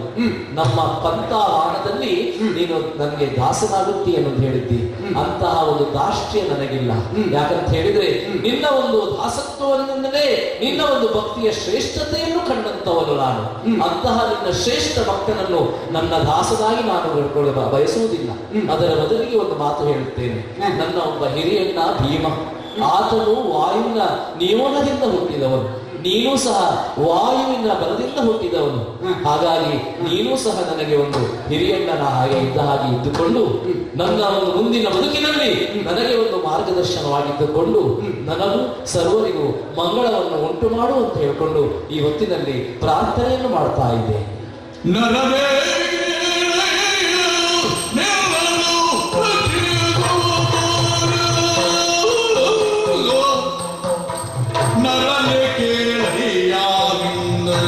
ರಕ್ಷಿಸುವ ಬಾಲ ಹರಿಗಲ್ಲ ಎನ್ನಿಂದಲೇನೋ,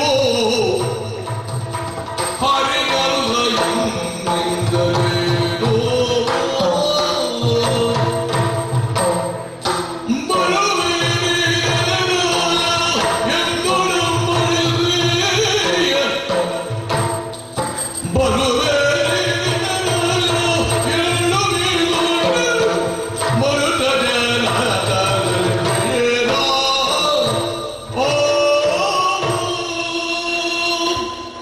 ಅರ್ಜುನ, ಹನುಮಂತ, ಕ್ಷೀರ ಸಮುದ್ರದಲ್ಲಿ ಶಯನ ಸ್ಥಿತಿಯಲ್ಲಿದ್ದರೂ ಕೂಡ ಆ ಶ್ರೀಹರಿ ಎಲ್ಲ ಪ್ರಪಂಚವನ್ನು ಕೂಡ ರಕ್ಷಿಸುತ್ತಾನೆ. ಹೌದು. ಅವನಿಲ್ಲದೆ ಒಂದು ಹುಲ್ಲು ಕಡ್ಡಿಯೂ ಕೂಡ ಅಲ್ಲಾಡಲಾರದು. ತೇನ ವಿನ ತೃಣಮಪಿನ ಚಲತಿ. ಸರ್ವಭೂತಗಳು ಅವನಲ್ಲಿಯೇ ಸರ್ವಭೂತಗಳಿವೆ. ಹೌದು. ನಮ್ಮ ಉದರದಲ್ಲಿದ್ದು ಉದರಾಗ್ನಿಯನ್ನು ಕೂಡ ಪ್ರಜ್ವಲಿಸುವ ಅವನೇ. ಚತುರ್ವಿಧದ ಅನ್ನಗಳನ್ನು ಕೂಡ ಪಚನ ಮಾಡಿ ಈ ಸರ್ವ ಜೀವನವನ್ನು ಕಾಪಾಡುತ್ತಾ ಅದನ್ನು ಉಜ್ವಲಗೊಳಿಸುತ್ತಾ ಪ್ರಾಜ್ವಲರಾಗಿ ಪ್ರಾರ್ಥಿಸಿದಂತಹ ಎಲ್ಲರನ್ನೂ ಕೂಡ ಮೋಕ್ಷಗಳನ್ನಾಗಿ ಮಾಡುವವನು ಅವನೇ. ಯಾರು ಸತತವಾಗಿ ಅವನ ಭಕ್ತಿಯನ್ನು ಇಟ್ಟು ಸತತವಾದಂತಹ ಭಕ್ತಿಯಿಂದಲೇ ಅವನನ್ನು ಅರ್ಚಿಸುತ್ತಾರೆ ಅವರಿಗೆ ಸುಯೋಗ್ಯವಾದಂತಹ ಸ್ಥಾನವನ್ನು ಕಲ್ಪಿಸಿ ಸಾರೋಗ್ಯ ಸಾಮರ್ಥ್ಯ ಇತ್ಯಾದಿ ಎಲ್ಲ ಅವಸ್ಥೆಗಳನ್ನು ಕಲ್ಪಿಸಿ ಆ ಶಾಶ್ವತವಾದ ಯಾವ ಲೋಕವನ್ನು ಸೇರಿದರೆ ಪುನಃ ಬರುವುದಕ್ಕಿಲ್ಲವೋ, ಯಾವ ಅವಸ್ಥೆಯನ್ನು ತಲುಪಿದರೆ ಮತ್ತೆ ಯಾವ ಅವಸ್ಥೆಯನ್ನು ಕೂಡ ಮತ್ತೆ ತಲುಪುವುದಕ್ಕಿಲ್ಲವೋ, ಯಾವುದನ್ನು ಪಡೆದರೆ ಮತ್ತೆ ಪಡೆಯುವಂತಹ ಆಸೆಯು ಉಳಿಯುವುದಿಲ್ಲವೋ ಅದೆಲ್ಲವನ್ನು ಕರುಣಿಸುವ ಅವ ಎಂದಾದ ಮೇಲೆ ನಿನ್ನನ್ನು ರಕ್ಷಿಸುವಂತಹ ಭಾರ ಅದು ನನಗೆ ಅಲ್ಲ. ನನಗೆ ಕೊಟ್ಟಂತಹ ಕೆಲಸವನ್ನು ನಾನು ಪರಿಪೂರ್ಣವಾಗಿ ಶ್ರದ್ಧೆಯಿಂದ ಪ್ರಾಮಾಣಿಕವಾಗಿ ನಿರ್ವಹಿಸಬೇಕು. ನಮ್ಮಿಬ್ಬರನ್ನು ಕೂಡ ಸಂಧಿಸಿ ನಮ್ಮಿಬ್ಬರಿಂದ ಲೋಕ ಕಲ್ಯಾಣದ ಕೆಲಸವನ್ನು ಮಾಡಿಸುವಂತಹ ಆ ಹೊಣೆಗಾರಿಕೆಯನ್ನು ಭಗವಂತ ನಮಗೆ ಒಪ್ಪಿಸಿದ್ದಾನೆ.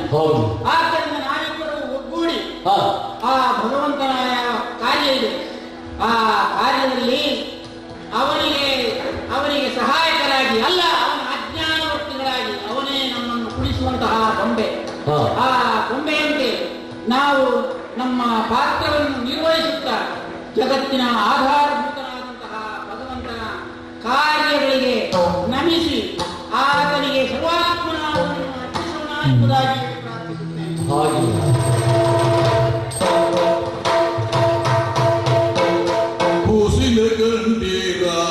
गुरुमुख्य प्राणल गंभीरा कोसिल गंभीरा गुरुमुख्य प्राणल गंभीरा बालल गंभीरा भगवान गंभीरा कोसिल गंभीरा गुरुमुख्य प्राणल गंभीरा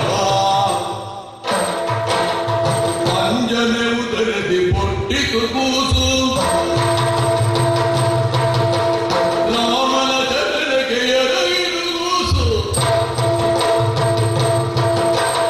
ಅಂಜನೆ ಉದರದಿ ಪೊಟ್ಟಿ ಕುಕೂಸು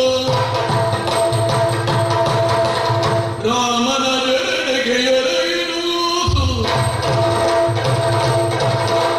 ಸೀತೆಗೆ ಉಂಗುರ ಕೊಟ್ಟಿಡುವುದು ರಾಮನ ಜಡೆಗೆ ಎರೆಯಿರುವುದು ಕೂಸಿನ ಗಂಡೀರ ಗುರುಮುಖ್ಯ ಪ್ರಾಣನ ಗಂಡೀರ ಬಾಲನ ಗಂಡೀರ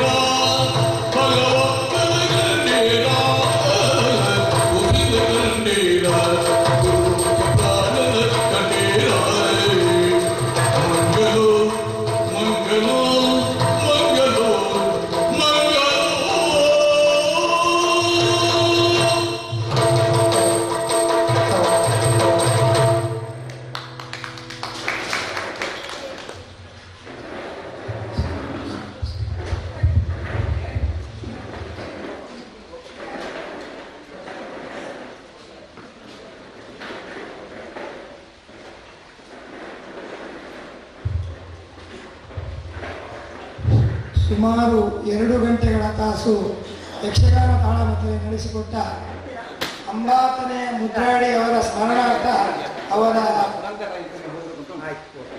ಸುಪುತ್ರನಾದ ಸುಬ್ರಹ್ಮಣ್ಯ ಪ್ರಸಾದ್ ಹಾಗೂ ಅವರ ತಂಡದವರಿಗೆ ತುಂಬು ಹೃದಯದ ಧನ್ಯವಾದವನ್ನು ಹೇಳುತ್ತಾ ಈ ಕಾರ್ಯಕ್ರಮ